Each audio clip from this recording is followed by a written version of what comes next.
Dark feathers float slowly through a reddish sky filled with the destructive mist.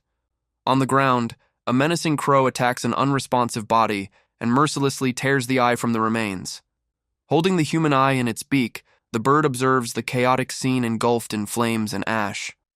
The glow of the fire reflects in the creature's dark glare as horror spreads all around. Inside a completely destroyed room, birds devour the remains of people fallen across the table. Amidst the chaos, a young man takes a hesitant step and steps directly into a puddle of fresh blood. Unable to understand the cause of such tragedy, the boy panics and wonders what is happening to him. Standing in the middle of the destruction, he looks at his own hands in horror at the scene around him. Facing a city in ruins, the young man grows desperate at the thought that he might be responsible for so much harm. Breaking out in a cold sweat, he tries to find an explanation for the tragedy that destroyed everything he knew. Suddenly, the necklace around his neck begins to emit an audible warning chime. Before he can react, a huge, dark silhouette emerges from the skies and crushes him without any chance of defense. The boy wakes up startled in a bed, his heart racing and his breathing completely out of control. Still frightened, he sits up in bed trying to catch his breath after the impact of that moment. Slightly relieved, he touches his neck and realizes he just had the same terrifying nightmare once again. Immediately after, the cell system announces that the instructor for restricted ability, user number 1002, Ji-Ming Huan, has just arrived. The announcement orders him to prepare for questioning, revealing that the young man's name is Ji-Ming Huan. The high-tech door opens and the instructor enters, warning that potential threats are usually eliminated right at the start. The man with glasses approaches and makes it clear that not everyone in this place will be patient with the boy. With a calm smile, the instructor states that everything will be easier if Ji-Ming Huan understands the danger of his power and cooperates. The boy listens to those words with suspicion, not understanding why they keep calling it an ability. Annoyed, Ming Huan asks why they took him from the orphanage and locked him up there without even explaining what this so-called power is. The instructor coldly replies that their evaluation is never wrong and that the boy possesses a dangerous classification capable of destroying the world. Remaining calm, the man sits down and mentions that he has been looking into Ming Huan's past at the orphanage over the last few days. He reveals he discovered that as a child, the boy liked to wrap himself in paper and was nicknamed Mummy by the others. In addition, the staff reported that he loved sneaking into the computer room to play games. Adjusting his glasses, the instructor stares at the youth with an analytical look and asks if those stories are true. The man explains he came to talk specifically to confirm this information and better understand his behavior. Out of patience for mind games, Ming Huan demands that the man release him immediately so he can answer. The instructor remains unmoved by the boy's desperation, maintaining a serious and calculating posture. He explains that testing indicates a power capable of altering reality, and given his passion for gaming, this ability likely manifests that way. Ming Huan's eyes widen as the man suggests the power might generate a game stage to guide him in using this capability. Annoyed by the cold explanation, the boy complains that the instructor sounds like a robot repeating the same programmed script. Letting out a disappointed sigh, the instructor ends the conversation, saying the boy still hasn't grasped the severity of the situation. Seeing the man turn to leave, Ming Huan frantically tries to stop him, pleading for him to wait. Exasperated, the youth yells that he knows very well what is happening and reminds him that he has been locked up there for a whole month. Leaning against the containment barrier, the boy demands to know exactly when he will be allowed to leave that place. The man looks back vaguely and says that perhaps he can leave if he is a good boy and cooperates with the tests. As the door closes, the instructor adds that he will only be allowed to leave when he finally grows up. Realizing the tone of the answer, Ming Huan's eyes glint as he concludes he will likely never leave that laboratory alive. Overcome with anger upon realizing the trap, the boy lands a furious punch against the cell structure. The impact causes the barrier to shatter, and a system window pops up welcoming player number 1. Stunned, Ming Huan steps back while fragments of light float through the mysterious space around him. Floating in the middle of a digital dimension filled with data, the youth tries to understand what is happening. He recalls the instructor's words about his ability manifesting in the format of a game and begins connecting the dots. Stepping onto a glowing platform, Ming Huan realizes this is confirmation of his own power awakening. A system screen appears, confirming that the loading of the Infinite Division game has been completed successfully. Next, digital blocks arrange themselves in front of him, signaling the start of character creation. Energy rapidly condenses into a bright flash, preparing the status interface for the new user. The panel reveals the statistics for the character Gu Wenyu, a rank C ability user with the power to generate and control shadowy bindings. The background description reveals that Gu Wenyu began noticing that the family he lived with for over 10 years is hiding massive secrets. Next, the file for Andre appears, a curiosity manipulator from Denmark who is 16 years old with an initial rating of rank D++. The message explains that the chosen character will become the player's first creation to act on the stage known as the real world. Analyzing the available options with a smile on his face, Jiming Huan makes his decision without any hesitation. The youth selects the ability user Gu Wenyu, and the system prompts a choice between the paths of hero, villain, or neutral character. Ming Huan selects option C to be a neutral character, initiating the creation of a plausible real-world avatar. He remembers being taken from an orphanage in Lijiang and notices that the game utilizes that exact same city in the story. Determined to act, Minghuan's consciousness decides to use this new body to investigate the organization that locked him in the lab. Understanding that a neutral character moves freely between light and shadow, he confirms access as the countdown ends. A beam of light pierces the darkness, marking the immediate transfer of his mind into the new vessel. Opening his eyes slowly, Gu Wenyu feels the warmth of the sunlight hit his face for the first time in a long while. Around him, students in the classroom celebrate enthusiastically the arrival of summer break. Still disoriented by the sudden change of scenery, Gu Wenyu observes the movement of the students around him. Looking through the classroom door, he can hardly believe the calm, ordinary environment he just appeared in. Staring at the trees and buildings outside, he confirms that he is indeed in the outside world. The view of the city bathed in the sunset reinforces that his consciousness has finally left that dark cell. Standing in the doorway, Gu Wenyu feels immediate relief from successfully escaping the laboratory's containment. Suddenly, the boy is caught off guard by an unexpected tap on his shoulder, making him react instantly. It is Li Qingping, Gu Wenyu's best friend, who approaches excitedly asking if they are going to hang out later. Before he can answer, a system message pops up warning about a massive load of character memories incoming. An intense headache strikes the boy as a massive amount of data is inserted directly into his mind. Noticing his friend's discomfort, Li Qingping holds him up out of concern and asks if he is doing okay. Out of breath and sweating cold, Gu Wenyu awaits the completion of the data transfer until assimilation is finished. Composing himself quickly, the youth makes a lame excuse, saying he just overslept and got a headache. Adjusting his backpack strap, he tells his classmate he has urgent business to take care of today and needs to go. Gu Wenyu says goodbye, noting they will have plenty of time during summer break, leaving Qingping completely confused. Curious about his friend's sudden attitude, Qingping shouts from the window asking where he is going in such a rush. Without giving an explanation, Gu Wenyu runs down the school stairs, passing quickly by other students. Upon reaching the top of the building, he drops his bag on the ground to move with total freedom. Running across the rooftop, the youth celebrates joyfully upon noticing that the feeling of the air and temperature prove this is not a dream. Looking at the surrounding landscape, he begins reflecting on the gravity of the situation he is in. Recognizing the city of Lijiang, the boy wonders if his ability created that person or if it stole someone's real life in this story. He realizes that altering reality in this manner creates a scary butterfly effect, making his power dangerously strong. Letting out a sarcastic laugh, he perfectly understands why he was treated as an extreme threat by the scientists. With a dark smile, Gu Wenyu concludes that his real body will never leave the laboratory if they discover what he can do. Resolved to test the capabilities of this new body, he walks to the edge of the building, recalling his newly acquired memories. Without any hesitation, the youth leaps from the top of the building directly toward the ground. During free fall, a mysterious dark energy begins emerging forcefully around his wrists.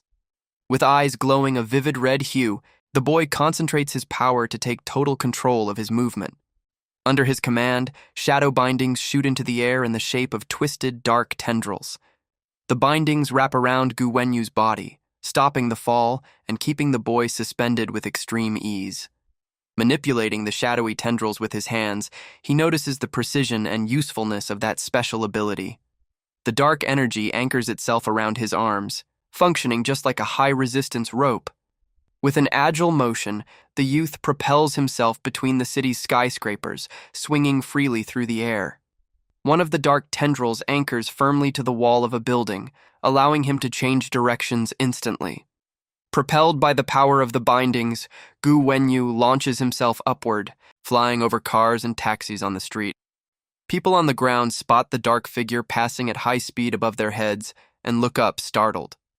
Impressed by the figure in the sky, pedestrians chat among themselves, wondering if they just saw an unidentified flying object. Laughing with excitement in midair, Gu Wenyu enjoys himself to the fullest upon realizing how incredible this ability is. He jokes that despite being called shadowy bindings, the power functions like a perfect combination between Spider-Man and Venom. Gu Wenyu retracts the shadow bindings while slowing down to land safely. In front of him stands the Lijiang Orphanage building, the exact place where he spent his childhood. Hovering on his dark webs, the youth confirms that this is indeed the institution's building. He remembers watching the city through the attic window without ever setting foot in the outside world. Staring at the structure, Gu Wenyu reflects in silence on the memories of his past in that place. Shortly after, he walks through the Lijiang residential complex, finding the idea of having a home and a family strange. Memories reveal that the family structure is simple, consisting of parents, an older brother, and a younger sister. However, 5 years ago, their mother was accidentally taken out by Rainbow Wing, an elite UN organization. Consumed by despair after attempting to seek justice without success, their father abandoned the house and hasn't returned in 2 years. Standing in front of the front door, the youth concludes he only needs to deal with his brother Gu Chie and his sister Suzy Mai.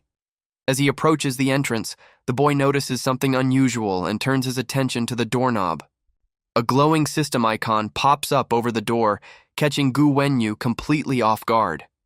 An interface opens, revealing settings, an attribute panel, pending quests, and the skill tree. Curious about the options displayed on the sleek screen, the youth decides to check out what the quests are about. Suddenly, the door opens with a creak, and a voice from inside calls him to come in. While his brother asks why he is standing there, several main quests about investigating the family appear on the screen. Smiling at the doorway, Gu Chie appears holding a large kitchen cleaver covered in red stains and tells him to come inside. Gu Wenyu enters the house trying to keep his cool after seeing the intimidating tool in his brother's hands. With a stern look, Chie mentions that he made dinner and tells his younger brother to eat while the food is hot. Entering the living room, the boy stares at his armed brother, unsure how to react to such a bizarre scene. Sweating cold over the situation, Gu Wenyu mentally questions whether his brother was truly just cooking. So as not to raise suspicion, the boy compliments the presentation of the dishes served on the dinner table. Watching his younger brother closely, Chie asks why their younger sister didn't come home with him.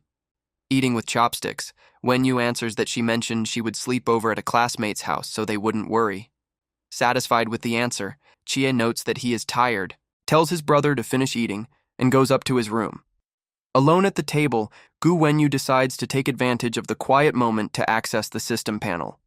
The interface loads the character's skill tree, displaying the progress of each available branch. The options reveal branches focused on binding sense, reach extension, and target data detection. Possessing one skill point, the youth concludes that the stealth and secret investigation technique is the best option. On the television in the background, the evening news begins an emergency broadcast about an incident in the city. The report states that the hero Blue Arc stopped the rogue proof giant in downtown Lijiang. Gu Wenyu watches the news closely, taking in the information about official heroes. He recalls that ability users work for the association, and that Blue Arc is one of the strongest in the city. The boy considers whether the organization holding his original body captive might be the association itself. Determined not to waste time, he places his hand on the table to activate the learning of his new power. Upon spending his point, the system confirms the learning of the binding sense skill in the hidden branch. The boy's perception expands, and the full layout of the house is mapped out clearly in his mind. Using the new sense, he is able to spy on the upper floor with just a thought. Next, the system grants rewards for completing the quest, delivering division, skill, and attribute points. The explanation reveals that division points allow for the creation of new characters in the real world to be controlled. Excited by the discovery, Gu Wenyu realizes that in the future, he will be able to control multiple characters at the same time. Suddenly, the sound of a walkie-talkie coming from upstairs catches the boy's attention. Using his perception, he identifies that the emergency transmission is coming directly from Gu Chie's room. In the room, Chie listens to the call on the communicator while complaining about having his routine interrupted yet again. Holding his injured, bleeding arm, the brother vents that he just finished battling a rogue and needs to rest. The radio warns that the villain Greenwing has taken hostages and threatens to take a life every 10 minutes of delay. Annoyed by the villain's blackmail, Chie puts on his communication device, left with no choice but to act. A glowing blue aura manifests around his body, initiating the tech armor assembly process. In an instant, Gu Chie completely transforms into the renowned hero known as Blue Arc. Downstairs, Gu Wenyu cracks a smile upon discovering that his older brother is the famous hero from television. Over the radio, command orders urgency, warning that the loss of a hostage on a live broadcast will ruin the association's reputation. Donning his full armor, Blue Arc confirms the order for immediate intervention. He asks the team to stall the villain while he speeds at top velocity toward the crisis location. Cutting through the city streets in a trail of blue energy, the hero rapidly approaches the target. From downstairs, Gu Wenyu is impressed by his brother's agility, despite being severely injured. The system confirms the conclusion of the investigation and updates the quest, requiring him to form an alliance with Blue Arc. At 10:20 at night in Lijiang Central Square, police forces grow desperate over the hero's delay. The police fear Blue Arc won't arrive in time, as the villain known as Greenwing is completely out of control. Atop a building, hostages held by a group of mercenaries cry in terror without any chance of escape. Armed men surround the subdued civilians, securing total control over the location under the villain's orders. Hovering in the air, the grotesque Greenwing shouts that he will execute the first hostage in just 10 seconds. With a sadistic smile, the villain begins the countdown to pressure the authorities. The monster cruelly continues the count, increasing the tension among the civilians and police. Right at number 2, Blue Arc appears on the rooftop and lands in front of the villain. Greenwing mocks the hero's arrival, calling Blue Arc the spoiled prince of Lijiang City. Unfazed by the cliché taunts, the hero asks directly what the criminal's true intentions are. The villain demands that the hero surrender and give up his life in exchange for the immediate release of the hostages. Blue Arc refuses to surrender and points at the villain, stating that he intends to save everyone and defeat him right after. Greenwing reveals that the hostages are fitted with timed explosives and that a disguised partner will trigger the detonator if the hero tries any attack. The villain ridicules the hero's moral stance, claiming that the loss of a few more civilians wouldn't make a difference to him. Blue Arc grows silently frustrated, knowing his injuries prevent a quick move to disarm the explosives. Amidst the panic, one of the hostages screams desperately, pleading for the hero not to surrender to the criminals. Annoyed by the civilian's boldness, Greenwing roars, demanding absolute silence at the location. Terrified by the creature's yell, the girl cowers in total panic, unable to do anything. Losing his patience, the villain orders his men to begin the executions immediately to force a choice. Blue Arc dashes forward in desperation, trying to prevent the fatal command from being carried out. Suddenly, the villain's men are stopped by a mysterious force that prevents them from firing. Shadowy tendrils emerge out of nowhere and wrap around the necks of the mercenaries guarding the hostages. Both the hero and the villain are stunned, unable to comprehend who is interfering in the confrontation. The dark bindings lift all the armed men into the air effortlessly and overwhelmingly. The hostages watch the scene perplexed as the armed threat is neutralized in the blink of an eye. Suspended upside down by the shadows appears Gu Wenyu, wearing a mask and a stylish red cape. With a calm gaze and a mocking smile behind his mask, the boy takes complete control of the situation. Green Wing accuses the hero of breaching their deal, but Blue Arc emphatically denies any connection to the new intruder. The villain threatens to blow everything up if the intruder doesn't vanish, while the hero insists he doesn't know the masked figure. Landing on the spot with a book in hand, Gu Wenyu activates the social superstar system exclusive to his creation. The system explains that forming bonds with extraordinary humans grants rewards, and the boy accepts the challenge of the quest. Green Wing threatens to detonate the explosives and destroy half the square if the masked boy doesn't back off immediately. Reading his social guide, Wenyu decides that the first step to building rapport is to align with the speaker's thoughts. In a mocking tone, the boy tells the villain to go ahead and blow everything up if he actually has the nerve to do it. He calmly closes the book, doubting the criminal is foolish enough to sacrifice his own bargaining chip. The masked figure explains that without hostages, the villain loses his leverage, leaving him in a much worse position. Enraged at having his plan exposed, Greenwing threatens to take the masked figure out if he doesn't free his henchman. Recalling the second step of the guide, Wenyu decides to yield to the villain's desires to please him. With a pretentious snap of his fingers, the youth grants the request and decides to release the criminals. The shadowy bindings close violently around the neck of the henchman holding the detonator. The impact instantly takes down the mercenary in a brutal scene. Greenwing's eyes widen in sheer terror as he witnesses the instant demise of his ally. Crimson spills as Gu Wenyu coldly states that he merely did what was requested. Surrounded by a dark aura, the youth stares at the villain with an eerie smile and asks why he looks so unsatisfied. In the blink of an eye, a shadowy blade sweeps past the man's neck, leaving his body collapsed on the ground. The warrior in white armor stands stunned upon witnessing the sudden severity of that action.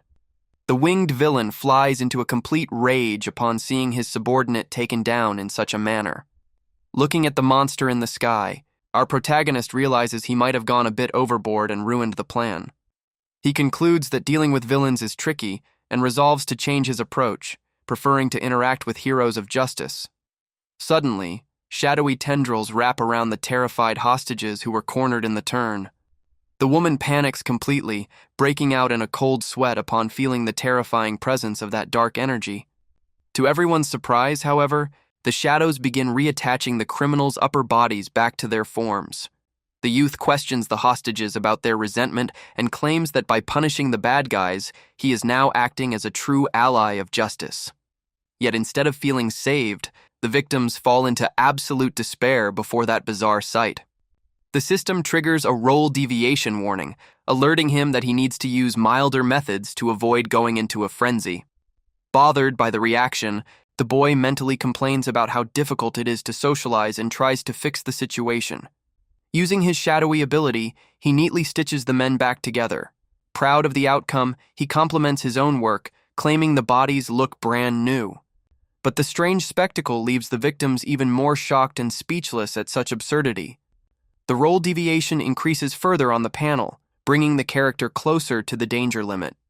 Trying to explain himself, he makes up that it was all just a holographic effect and shows the henchman intact.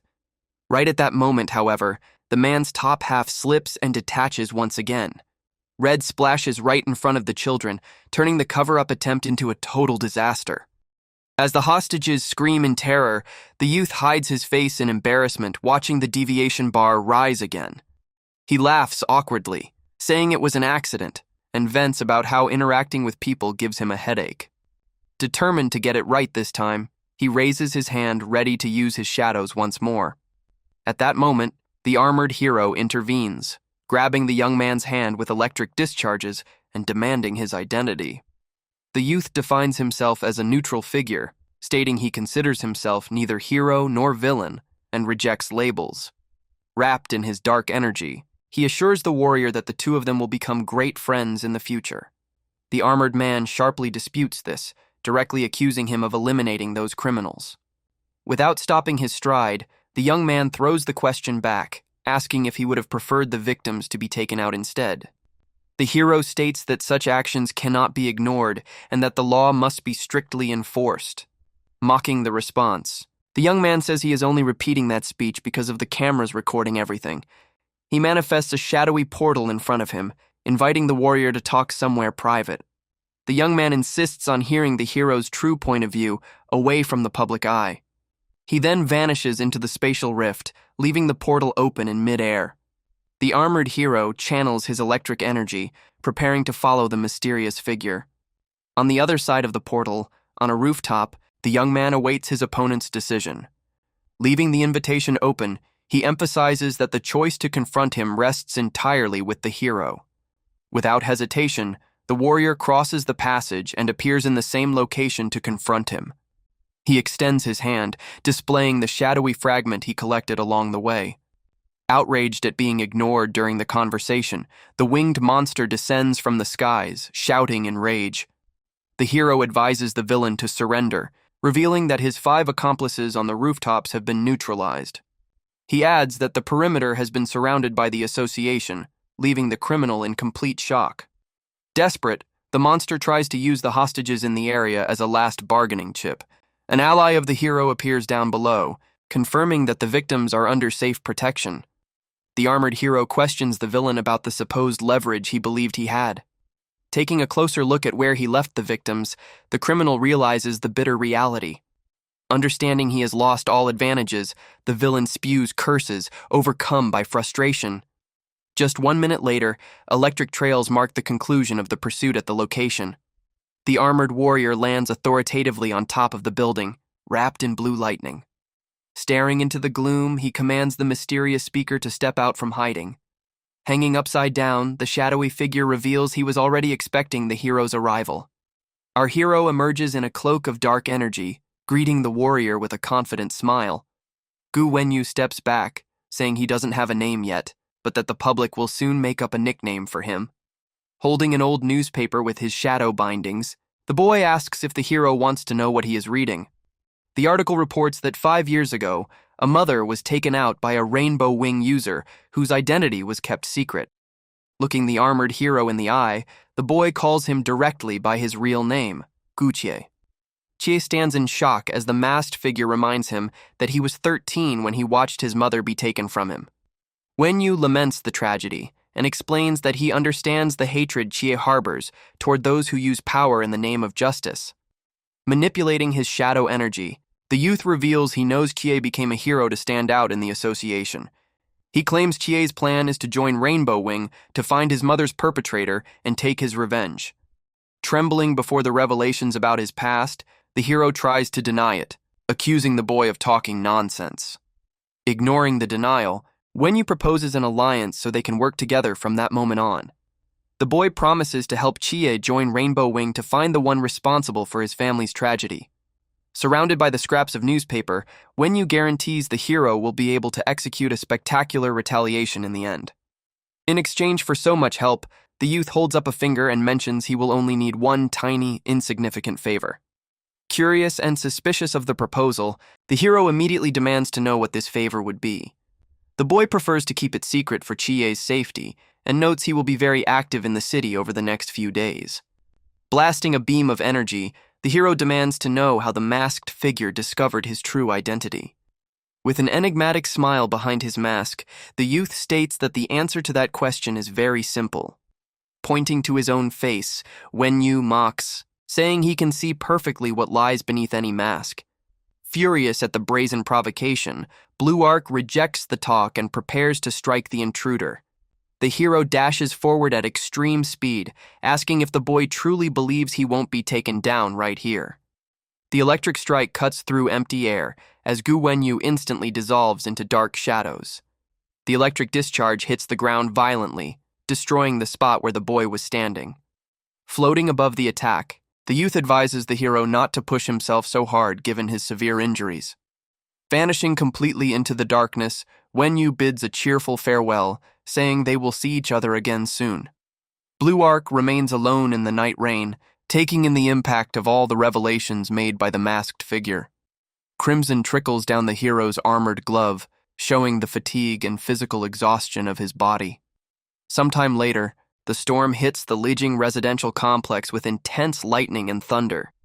Back in his room, Gu Wenyu catches his breath while reflecting on his brother's relentless dedication. The system panel appears on the screen, informing him that the second stage of the main quest remains pending. Stowing the mask and gloves, the boy acknowledges that gaining Chie's trust right now was impossible. Despite that, he celebrates having completed the investigation and received division, skill, and attribute points. Looking at the interface, Wenyu hopes he doesn't get a silly nickname from the public after the events in the square. Opening the attribute allocation screen, he analyzes the effects of increasing strength, speed, and spirit. Deciding to invest in agility to act first in fights, the boy allocates his point and raises his speed to rank C+. Next, the youth taps the system screen to access his character's skill tree. The interface loads the full menu, organizing the stealth, frenzy, and fury branches on the screen. Observing the options, he evaluates the binding truth, extension, and data detection techniques. He realizes that truth functions like a lie detector, and data detection allows reading target information. Analyzing the frenzy branch, the boy concludes it is focused exclusively on boosting combat power. Prioritizing survival and the search for clues, Wenyu decides to invest in the detection skill. By spending his skill point, he learns binding probe and unlocks the magic inhibition power. The youth reflects on how the skill works in practice and whether it needs to envelop the enemy's whole body. Deciding to test the rules on a target soon, he focuses his attention on the avatar creation button. Attempting to create a new character, the boy presses the option on the glowing system interface. The system blocks the action and warns that 3 division points are required to create a new body.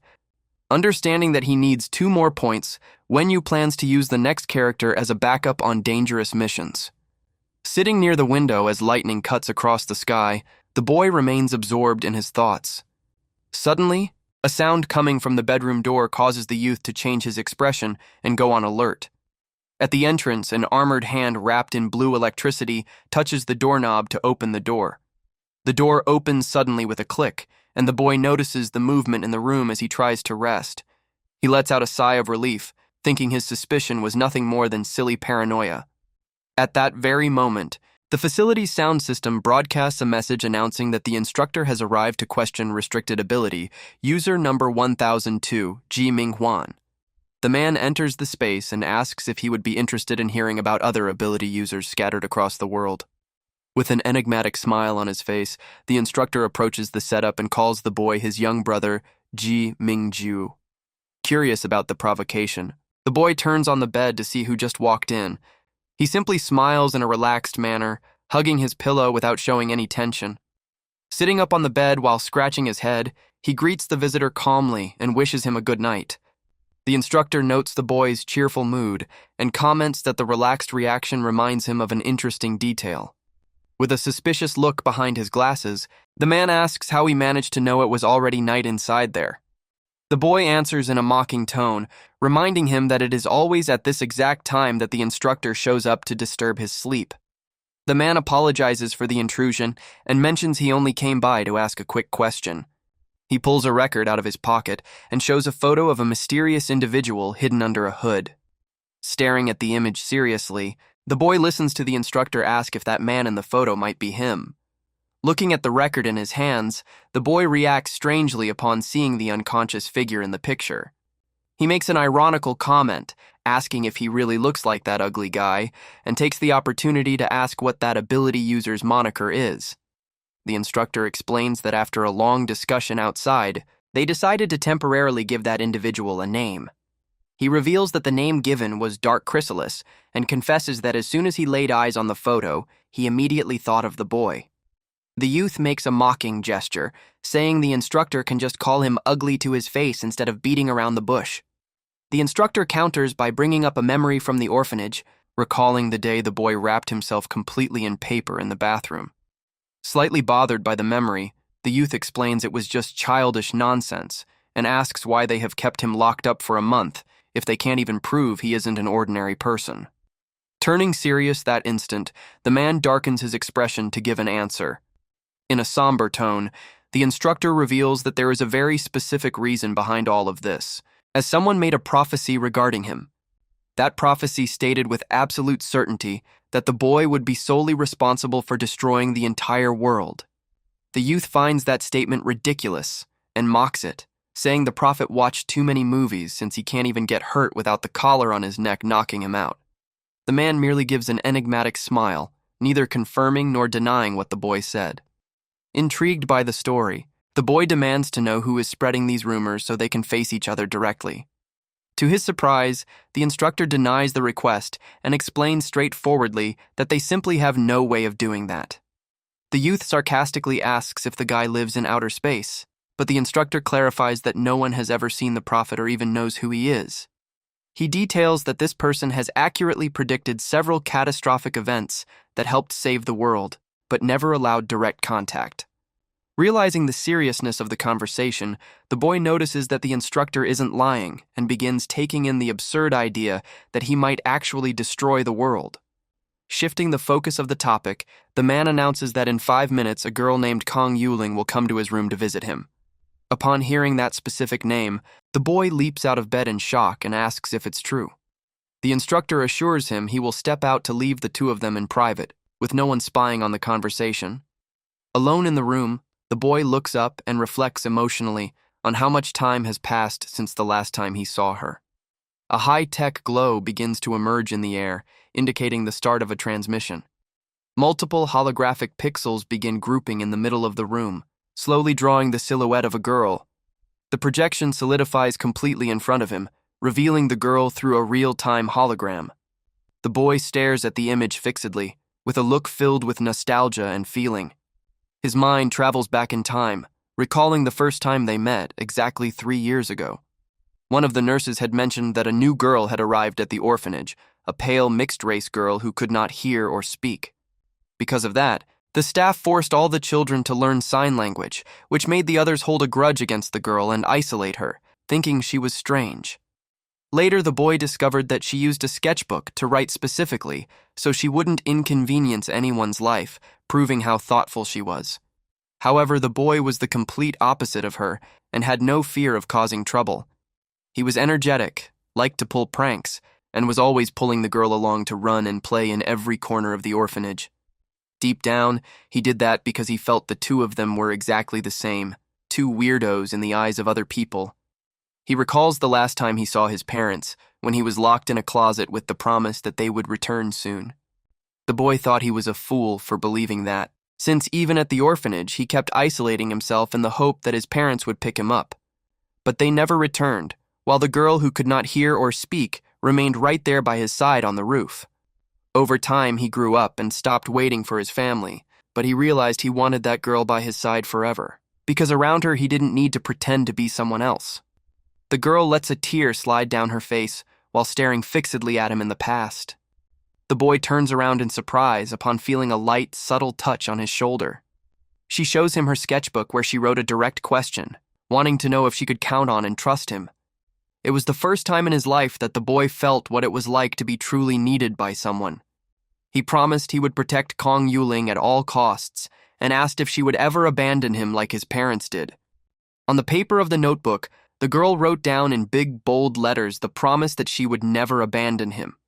Back in the present, the boy holds Kong Yuling's holographic hands, moved to meet her again. He smiles, relieved to see that she is doing well, unable to hold back tears of happiness. The girl smiles sweetly in her hologram form, returning the boy's affection.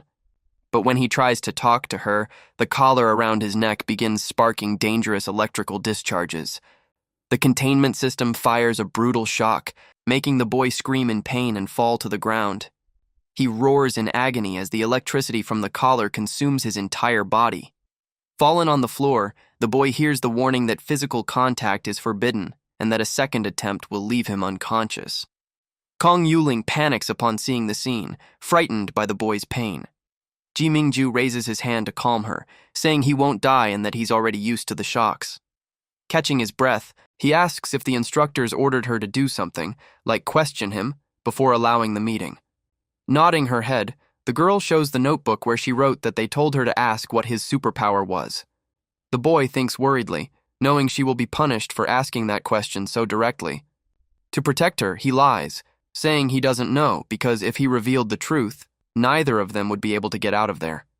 Suspecting nothing, Kong Yuling writes in the notepad that she understood the answer. She wears a sad, thoughtful expression for a few moments. Then she holds up the notebook, showing a message saying she misses him very much. Ji Mingju gives a warm smile upon reading the girl's words, letting out a light sigh. The visit time comes to an end, and the instructor orders the girl to be taken away. The man smiles and mentions they can see each other again if he behaves, asking if he now believes they haven't harmed the girl.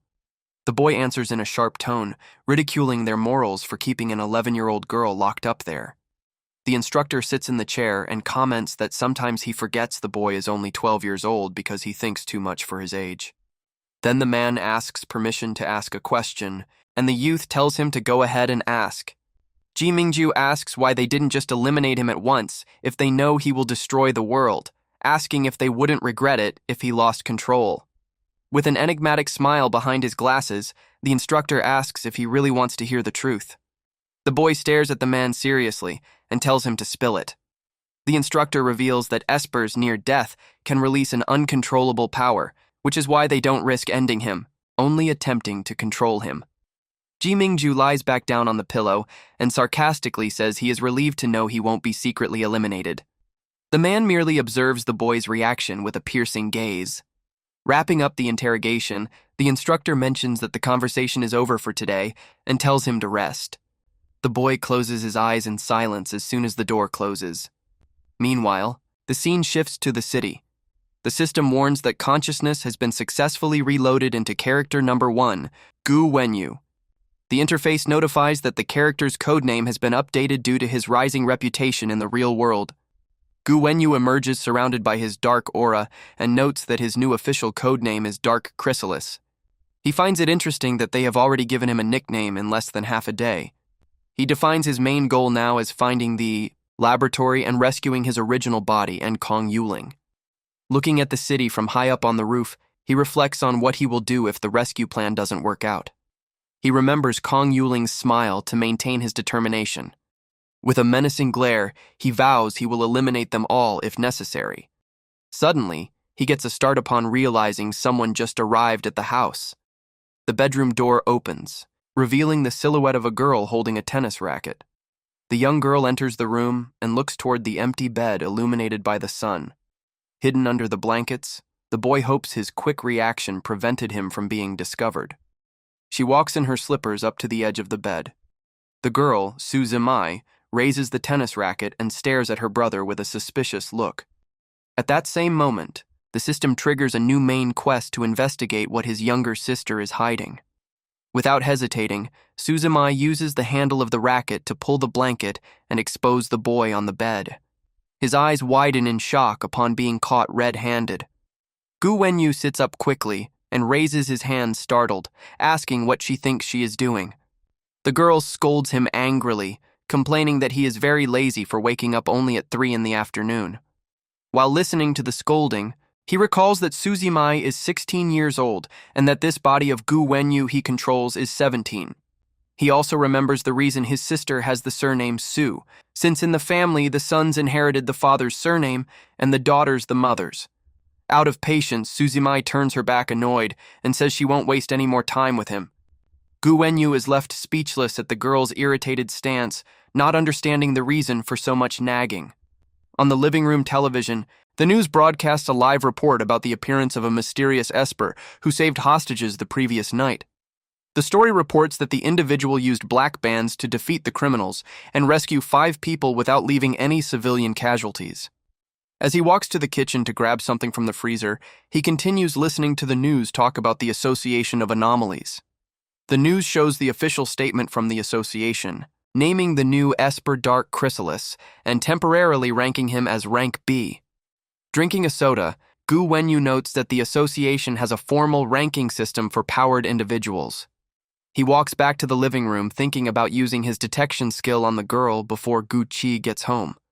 The system interface reminds him that the technique requires a direct touch to reveal the target's attributes and skills. Discreetly, Gu Wenyu projects a small band of dark energy behind his body. The shadowy ribbon slowly stretches toward the back of Su Zimai, who is distracted playing video games on the couch. The tip of the band lightly touches the back of the girl's neck. In that exact millisecond, Su Zimai's eyes widen glowing purple, and she turns around abruptly with a sense of mortal danger. Gu Wenyu is startled by the girl's immediate and overwhelming reaction to the simple touch of the ribbon.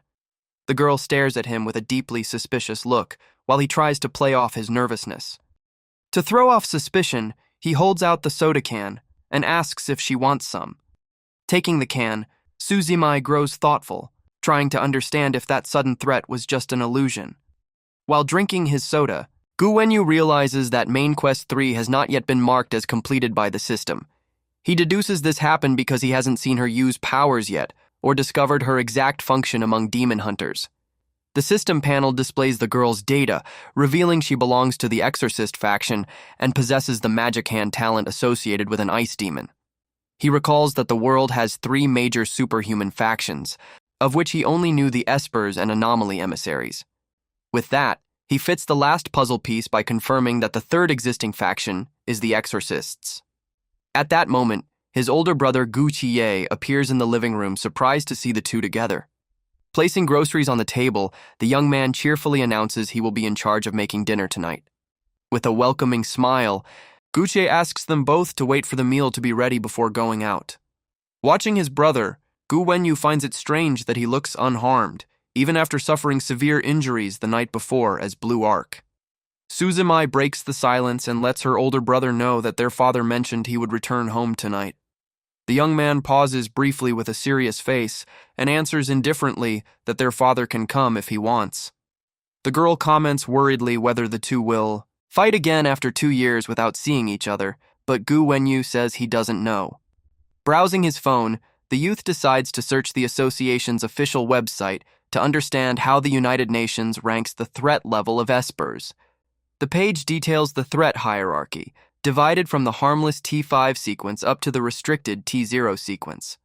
The description explains that the harmless level has total freedom, while the standard T4 sequence brings together individuals of average power. Moving up the scale, the T3 sequence groups the top Espers, while the dragon level T2 forms the core of the association. At the disaster level T1 are members eligible for the elite Rainbow Wings group, represented by a winged sword emblem. Meanwhile, at the restricted T0 level, the site reveals there has been only one record in history, which was confirmed deceased and kept under absolute secrecy. Gu Wenyu is intrigued upon reading that the only T0 Esper in history is listed as deceased, suspecting that this information might be about him. He reflects that his situation in the laboratory was equivalent to being dead to the world, and wonders if those researchers were from the association itself. He concludes that if the lab is connected to the association, rescuing his original body will mean declaring war on the United Nations and facing disaster-level Espers. Facing this giant threat, an idea begins to take shape in Gu Wenyu's mind. Looking at the living room, he considers the possibility of turning that family into his combat allies. He assesses that using the fake brother identity will make it easier to manipulate and guide the group toward his goal. Looking at the photo of their late mother on the shelf, he notes that the family already holds a grudge against Rainbow Wing for her loss. With a calculating look, he acknowledges that the military strength this family can rally will be essential in future battles. Suddenly, Gu Qiye steps out of the kitchen and calls his younger brother's attention. Holding a large kitchen knife and surrounded by a dark aura, his brother asks if he stayed home all night long. Hugging her teddy bear with the same eerie aura, Suzimai adds that he is acting strange today. Gu Wenyu gets a huge fright upon being cornered by the questions and threatening expressions of the two. Sweating cold, he tries to disguise his internal panic and lies, saying he went to sleep right after dinner last night. The older brother asks if he heard any strange noise in the middle of the night, and the youth brush it off, asking if a burglar broke into the house. Gu Qiye changes his expression and drops the topic, telling the boy to pretend he didn't say anything. Even so, Suzimai steps up from behind and continues staring at Gu Wenyu in an extremely suspicious way. Suzimai observes the boy's attitude and comments suspiciously that he is talking more than usual today. The youth sarcastically asks if he should leave, but the girl snaps back annoyed, calling him lazy for sleeping straight until the afternoon. Gu Qiye steps in from the kitchen, saying it's good for him to talk more and not inherit their father's bad temper.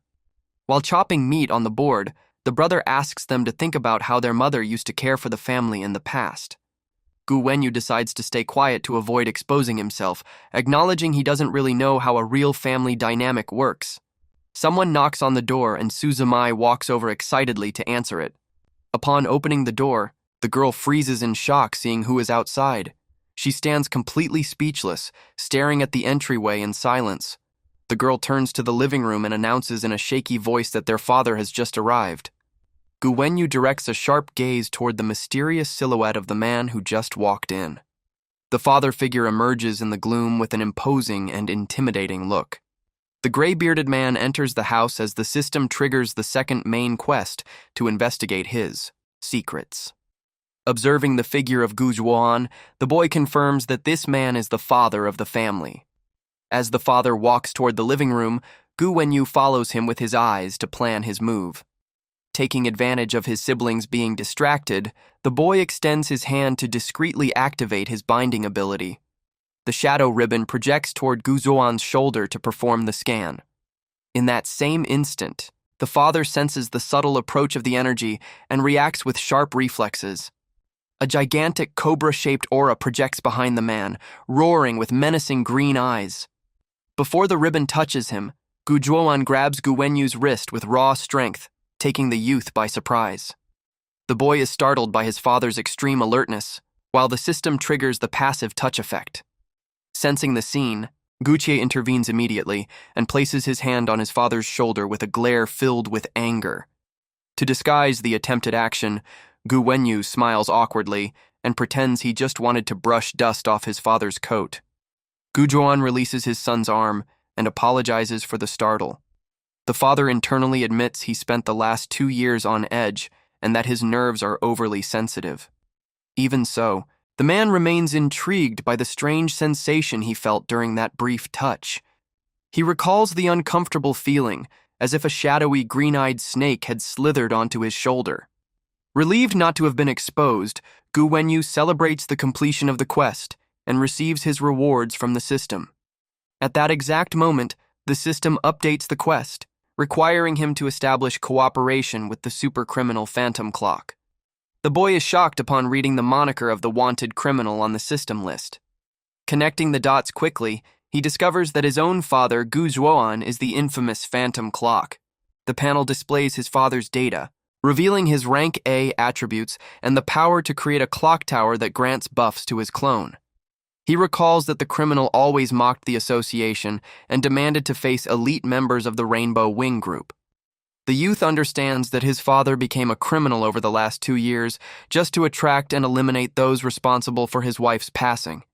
He notes the irony in seeing that Gu Qie took the opposite path, joining the association to become a strong esper and reach those same perpetrators. Father and son chose completely opposite methods for the same goal, becoming adversaries through a tragic fate. Gu Qie stares at his father with hatred and demands that he not bring his terrible habits back inside the house. Clenching his fist tightly, the young man vents that his father never cared about his children's pain after their mother's loss. He recalls the times his sister cried asking for their father's return, while the man simply ignored the family. Gu Zhuan listens to the accusations in silence, overcome by a heavy sense of guilt. Fed up with the situation, Gu Qie tells his father to go live holding on to his mother's memory, since he only cares about who is gone.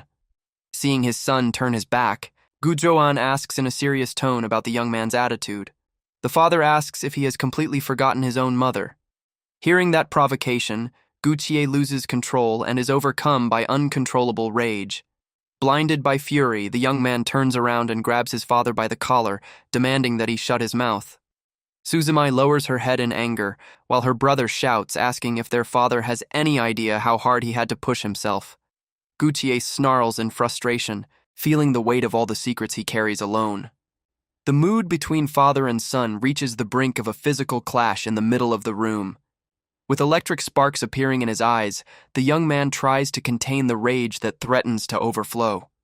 Gu Zhuan remains still in his son's grip, staring at the furious reaction with a heavy gaze. Out of the corner of his eye, Gu Wenyu watches the family fight in silence, analyzing every detail of this dramatic standoff. Faced with the tense atmosphere between the older man and the boy, Gu Wenyu can't handle the pressure and shouts for the two of them to stop that argument immediately. With the door open in front of him, the youth remembers the reason for all that chaos. His younger sister simply ran away from home without telling anyone. Watching the situation silently, he realizes he needs to step in before the fight between his father and brother gets even worse. Without hesitating for another second, he makes the decision and assures everyone he will leave immediately to find the girl and bring her back.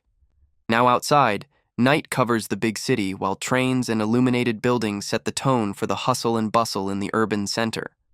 Walking alone through the dark streets, the youth mentally laments having to deal with all this absurd family drama that landed on his shoulders. However, taking advantage of finally being away from everyone's sight, he pulls out his phone to move forward with the next stage of his main plan. On the screen, an anonymous message received at 1825 asks if he now believes his words and feels any suspicion toward his own father. The boy looks at the screen for a few moments, carefully weighing what his next move should be before sending a reply. At 1830, he responds directly to the mysterious contact, sending a simple message asking who he really is. The sender reveals his moniker as Black Pupa, stating that by communicating through that name, the youth should finally have an idea of who it is. On the other end of the line, Gucci holds the device while the youth puts the pieces together and recognizes the true identity behind that codename. While grabbing a drink at the vending machine, the other person sarcastically mentions tracking his IP address, but the boy replies that it would only lead back to his own home. With a smile on his face, Gu Wenyu admits their father is strange, while the man on the other end promises to reveal more about the secret if their cooperation progresses. With a serious look, the man states he has just one last decisive question to ask before ending the contact. As soon as the message with the question, "Are you my father?" appears on the screen at 1838, the boy spits out his drink in utter shock. Outraged by the guy's nerve, he is completely speechless upon realizing that while he treated him like a brother, the other saw him as a father. Returning to the serious tone of the dialogue, the man on the other side of the chat finally asks what the youth really wants from him in this agreement. The boy stares at the display with determination, knowing exactly the response he needs to send to keep the upper hand in the game. At 1840, he replies that it's a secret, but reminds him that if he wanted to be an enemy, he would have already exposed his identity, turning his siblings into easy targets. Tossing the empty can into the trash, the man on the other end admits he has a point and agrees to cooperate temporarily for mutual benefit, even without full trust. Immediately, the system interface confirms the completion of the main quest, granting skill and attribute points along with the option to create a second character in the real world. It is in this moment of celebration that his younger sister pops up by surprise right beside him, asking curiously what great success he just achieved. Getting a massive startle from her sudden appearance, he tries to brush it off and mentions that their father and older brother sent him to bring her back home. As they walk through the square at night, the girl notes how he has changed and started caring more about others, but makes it clear she doesn't intend to go home right now. Sitting on the park swing, she explains she is going to a friend's house and that the person is already on their way to pick her up. The boy teases his sister, asking if this so-called friend isn't actually her girlfriend, making the young girl flip out and counter that her orientation is perfectly normal. With a mocking smile, he pushes the teasing and asks who this mystery girl coming to meet her actually is. Suddenly, an elegant woman appears behind Gu Wenyu and rests her arm on his shoulder, announcing with complete naturalness that she is the girl's teacher. The youth gets startled and jumps backward to create distance, while the woman laughs at the situation and apologizes for giving him such a scare. Right then, Su Zimai confirms she is her teacher and tells the woman not to treat the youth like a stranger, since he is her older brother. Still flustered, he greets the woman awkwardly while wondering if she is genuinely an instructor in the exorcist field. The woman extends her hand, introducing herself as Kei-Chun, and says she has heard plenty about him through his younger sister. As he shakes the woman's hand, Gu Wenyu gives his name while the system activates ribbon detection, revealing she is a second-level exorcist with an SS-class celestial motor. Analyzing the data on the interface, the boy realizes that based on combat attributes, that woman is a high-level fighter on the exorcist side. He mentally compares her power to his own family, remembering that her level doesn't even compare to the two disaster-level figures in his household. Meanwhile, Kei-Chun stares at the boy in silence for a moment, sensing something unusual about the presence of that seemingly ordinary youth. Not wanting to get involved, Gu Wenyu says goodbye, mentioning he needs to shower to play games with his friends, leaving his sister indignant at being left behind. As he walks away, the system panel updates the main quests, showing he advanced in cooperation, but still needs to investigate the secrets of his sister and his best friend. The boy deduces that the investigation quest didn't advance because he hasn't yet uncovered his sister's real identity as an exorcist, deciding he will have to follow her later. Watching the youth leave, Keikyun finds the subtle and unusual sensation she felt the moment she shook the boy's hand strange. Noticing her instructor's distant look, Suzumai asks if there is something wrong going on with the commander. The commander watches the boy walk off and comments that her older brother seems to be a rather unusual person. The young girl looks at her mentor without quite understanding what she meant by that comment about her brother. Wrapped in a dark and mysterious aura, the commander internally wonders what is truly happening with that boy. From the middle of her shadow emerges the cinema demon, a terrifying creature made of film reels, suggesting they test the youth to see what he is capable of. Next, the commander manifests both the cinema demon and the sinister train demon to initiate her moves for the night. Keikyun invites the student to hop on, while the girl jumps onto the demon, jokingly asking if the commander didn't end up taking a liking to her brother. Laughing at the insinuation, the commander realizes from the girl's naive reaction that she doesn't even suspect her own older brother is actually an Esper.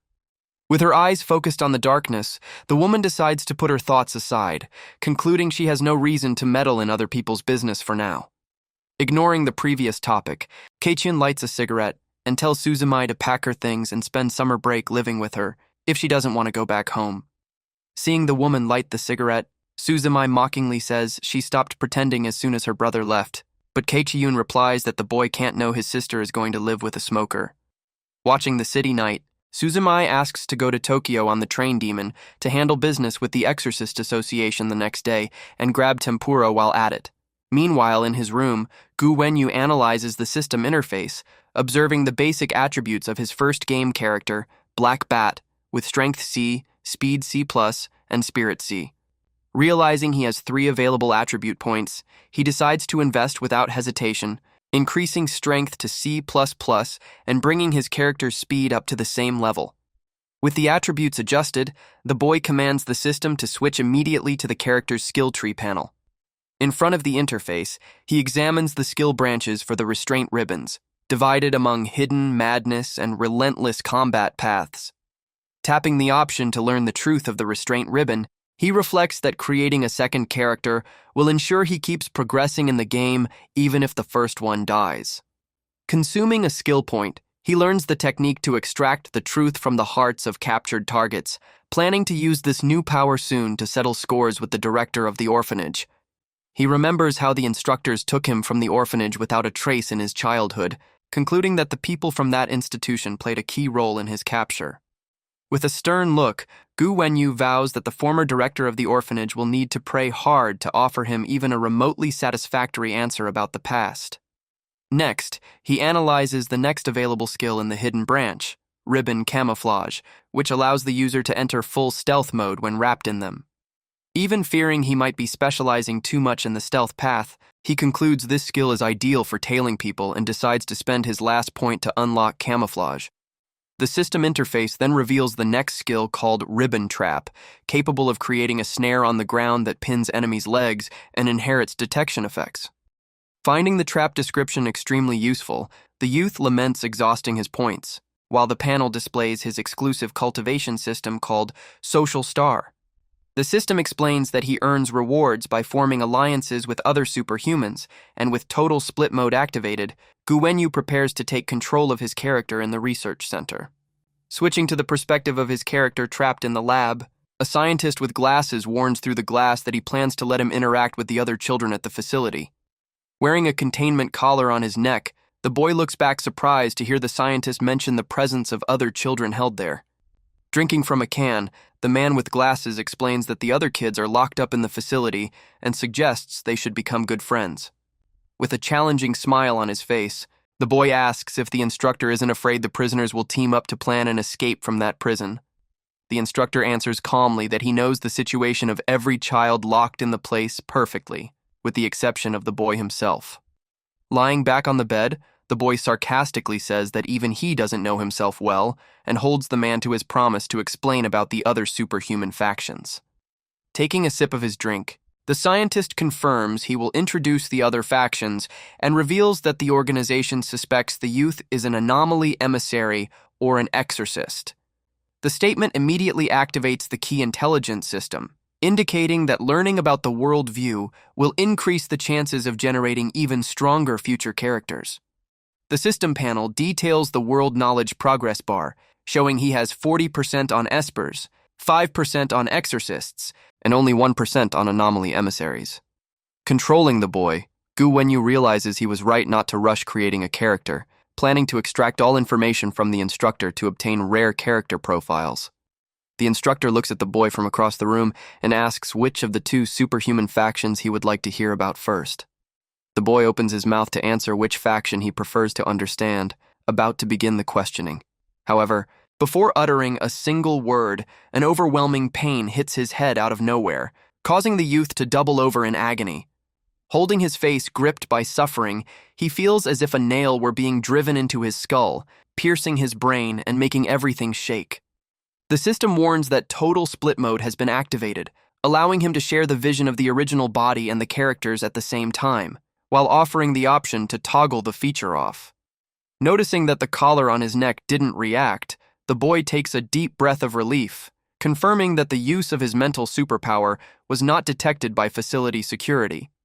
To hide the pain from the glasses-wearing instructor, he makes up that he felt dizzy from sleeping too much, and asks to hear first about the mysterious anomaly emissaries. Adjusting his glasses in silence, the scientist observes the boy for a few seconds before agreeing to start the explanation about that faction. Holding a metal cup, the man begins the story in a whimsical tone, saying that long ago there was a gigantic whale in this world that hid something in its belly. The boy makes a bored face and demands the instructor change the bedtime story tone, making the man agree to adapt his explanation style. Adopting a serious stance, the scientist reveals that the anomaly emissaries live hidden inside a colossal whale named Chikazeno, whose internal space is an incredibly vast world. An image illustrates the impressive creature in the skies, while the instructor explains that this hidden realm inside the whale's belly is known as the miniature garden in the whale. The man describes the maritime cities and royal palaces of that world, but the boy interrupts him, demanding to know directly what the abilities and nature of the anomaly emissaries are. The scientist explains that each emissary awakens at a certain age and receives their own anomaly compendium, a tool capable of locating secret realms around the world. He details that within these realms exist anomaly fragments that, when conquered and stimulated by the compendium, grant emissaries their unique combat style. Curious about how the system works, the boy asks what the practical use of these fragments collected during explorations is. The instructor explains that fragments are divided into 4 power categories, revealing that the most powerful are mythic level, directly linked to the auras of ancient mythologies. He mentions that few mythic fragments have appeared in history, citing records of remains from legendary entities such as Zeus, Yamata no Orochi, Ra, and Hades. Hearing about the highest category, the youth shows interest and asks about the class immediately below, epoch-level anomalies. The scientist cites famous examples like Santa Claus, the Titanic, and the Night Parade of 100 Demons, explaining that the strongest present-day emissaries use the power of these events to awaken history. The man emphasizes with a serious look that whoever holds a mythic fragment commands the strength of an ancient god, being capable of destroying an entire country in a matter of time. The explanation causes the worldview progress for anomaly emissaries to jump from 1 to 30% on the system panel, increasing the probability of generating a high-potential character. Looking at his own hands, the boy comments ironically if these anomaly emissaries wouldn't be even more dangerous individuals than himself. Adjusting his glasses with a somber expression, the instructor concludes that rarely has anyone managed to master a mythic fragment, reminding him that there is a fundamental difference between having the power to destroy a country and the power to destroy the whole world. Making light of his prisoner status, the boy comments that he is just a lonely calamity star, but the instructor replies that they are only there to help him.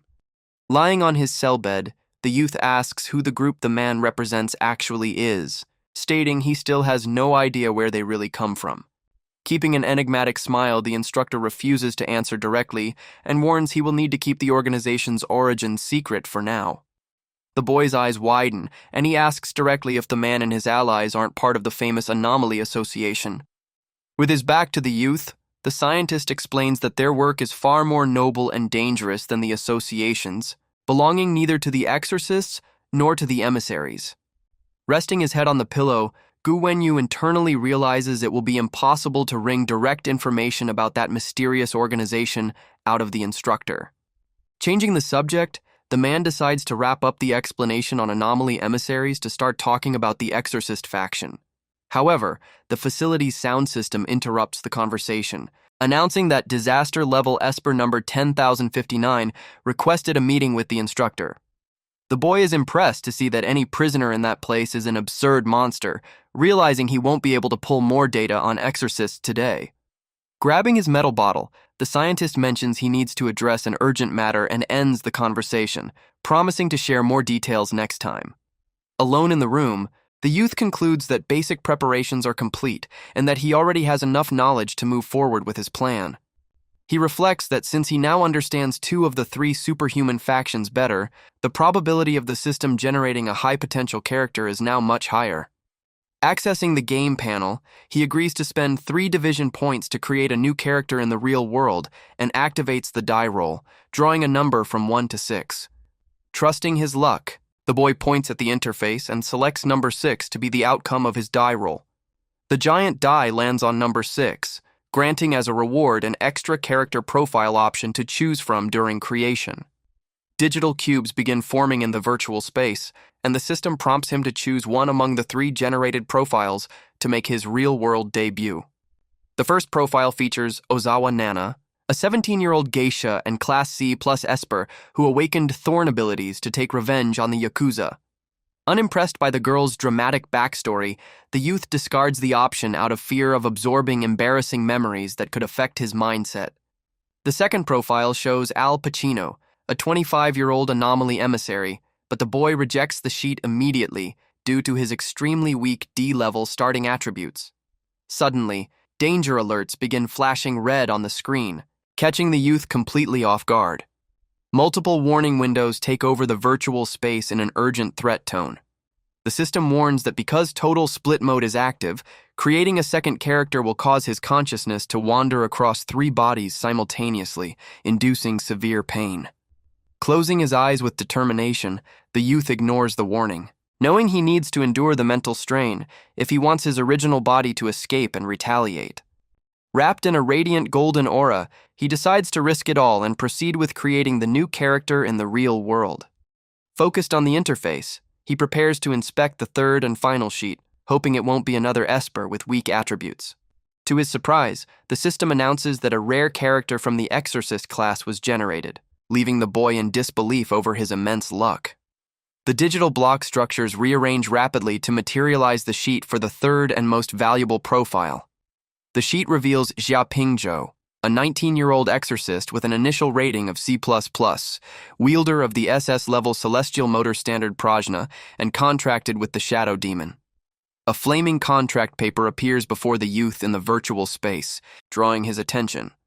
Watching the mysterious document be consumed by fire, he recognizes that it represents an official demonic contract. Confirming the choice of Xia Pingzhou as his second game character, the system begins the real-world materialization process. The panel presents 2 main growth quest routes for the new character, and the boy chooses the first option without thinking twice, due to the intimidating name of the other. The Wild Hunt route is selected, and the system notifies that it is making Xia Pingzhou's existence perfectly plausible in the real world. The final countdown for login in Tokyo begins, preparing the consciousness transfer to Japanese territory. At 7:30 in the morning, the scene shifts to the bustling Shiba Park area in the Minato district of Tokyo. Wearing a hooded coat in front of the imposing Tokyo Tower, Xia Pingzhou contemplates the city view upon awakening in his new body. The system begins a 5-second countdown to download Xia Pingzhou's entire memory history directly into the boy's brain. Resting his hand on his head with a sharp spike of pain, the youth complains about having to endure the same terrible suffering from the first character creation. Walking through the streets, Memories revealed that Xia Pingzhou was an exorcist with 2 years of experience who retired after his partner took out his entire team for no reason. To make matters worse, shortly after, his family was brutally eliminated by the exorcist Jack the Ripper, turning retaliation into the sole objective of his life. He discovered the culprit belonged to the White Crow Brigade, a criminal group of 12 people, and used the dark web to schedule a meeting with the gang's commander. Taking in the character's tragic story, Gu Wenyu smirks upon realizing he inherited another backstory driven by deep hatred. Analyzing Xia Pingzhou's mind, the boy discovers that the exorcist's source of power comes from controlling 4 chess pieces in combat. The pieces represent the king, the queen, the pawn, and the rook, and each one can be summoned into the real world to obey his commands. Memories explain that the celestial motor is the weapon of destiny for every exorcist, and with each advanced level, they merge a new contracted demon into their weapon. He recalls that an exorcist's job is to cleanse demons, and that the awakening of Xia Pingzhou's celestial motor reached the ultra-rare SS fluctuation level. Looking at his own hand, the youth notes that Black Pupa's style focuses on support and scouting, while Xia Pingzhou will serve as his primary combat force. Excited about the possibilities of his new body, the boy decides to open Xia Pingzhou's skill tree to plan his next steps. The interface displays 3 distinct development paths: the Swarm branch for pawns, the Dance branch for peace evolution, and the Soul branch for demon hunting. Analyzing the options carefully, he learns that evolution increases the piece's class to bronze, and that demon hunting allows obtaining unique pieces by defeating demons. Walking the streets of Tokyo, Gu Wenyu analyzes Xia Pingzhou's mind and realizes the new body's skills are focused entirely on summons. As he moves forward, the youth's phone emits a notification beep, drawing his attention mid-route. The screen displays an anonymous message received at 8:06 in the morning, setting a meeting in the 3rd private room of an underground bar in Tokyo. The boy recognizes the message came from the White Crow Brigade and remembers today is the official day for Xia Pingzhou's first meeting with the gang. Wasting no time, he decides to head immediately to the indicated address to launch his infiltration mission. Upon entering the underground bar, the youth finds the movement of people drinking so early strange, wondering if they spent the entire night partying. Stopping in front of door number 3, he knows the criminals of the White Crow Brigade, wanted SS-level targets, are inside. Holding the handle, he reflects that he must keep this body alive at all costs to not lose control of his actions in the real world. As soon as he opens the door, the youth is caught off guard by a figure standing right at the entrance of the private room. A beautiful woman in a red kimono and a bow on her head observes him in silence, revealing her striking presence in the room. Maintaining his posture under his hood, Xia Pingzhou takes a few steps into the room, staring back at the woman. Looking out of the corner of her eye, the woman in the kimono coldly asks if the youth who just arrived is the group's rookie.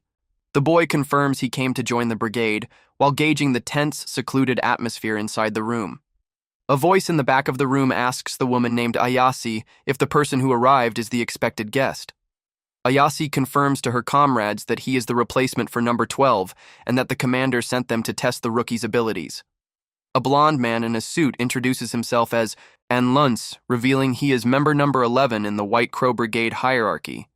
Next, a strange guy with his head wrapped in digital shadows introduces himself as Robert, number 7 of the gang, known as Radish Head. Ayase remains silent for a moment, staring at the rookie with a mysterious look before taking action. Suddenly, the woman raises her hand and manifests a glowing aura composed of strips and folds of magic paper. The sharp origami sheets begin spinning and shredding through the air with extreme speed and precision. Wrapped in the whirlwind of mysterious paper, Ayase demonstrates refined control over her special ability. Observing the demonstration, Xia Pingzhou deduces she controls paper and formally introduces himself as the replacement for number 12. Checking his wristwatch, Anlund smiles and lets his comrades know it's time for the group to move out. Several playing cards fall onto the sofa, while the blond man notes there is a pending task to handle before departure.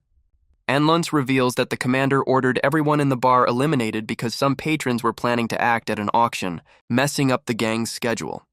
Xia Pingzhou firmly asks if his initiation test will be to walk out of the room and clear out all the patrons in the establishment.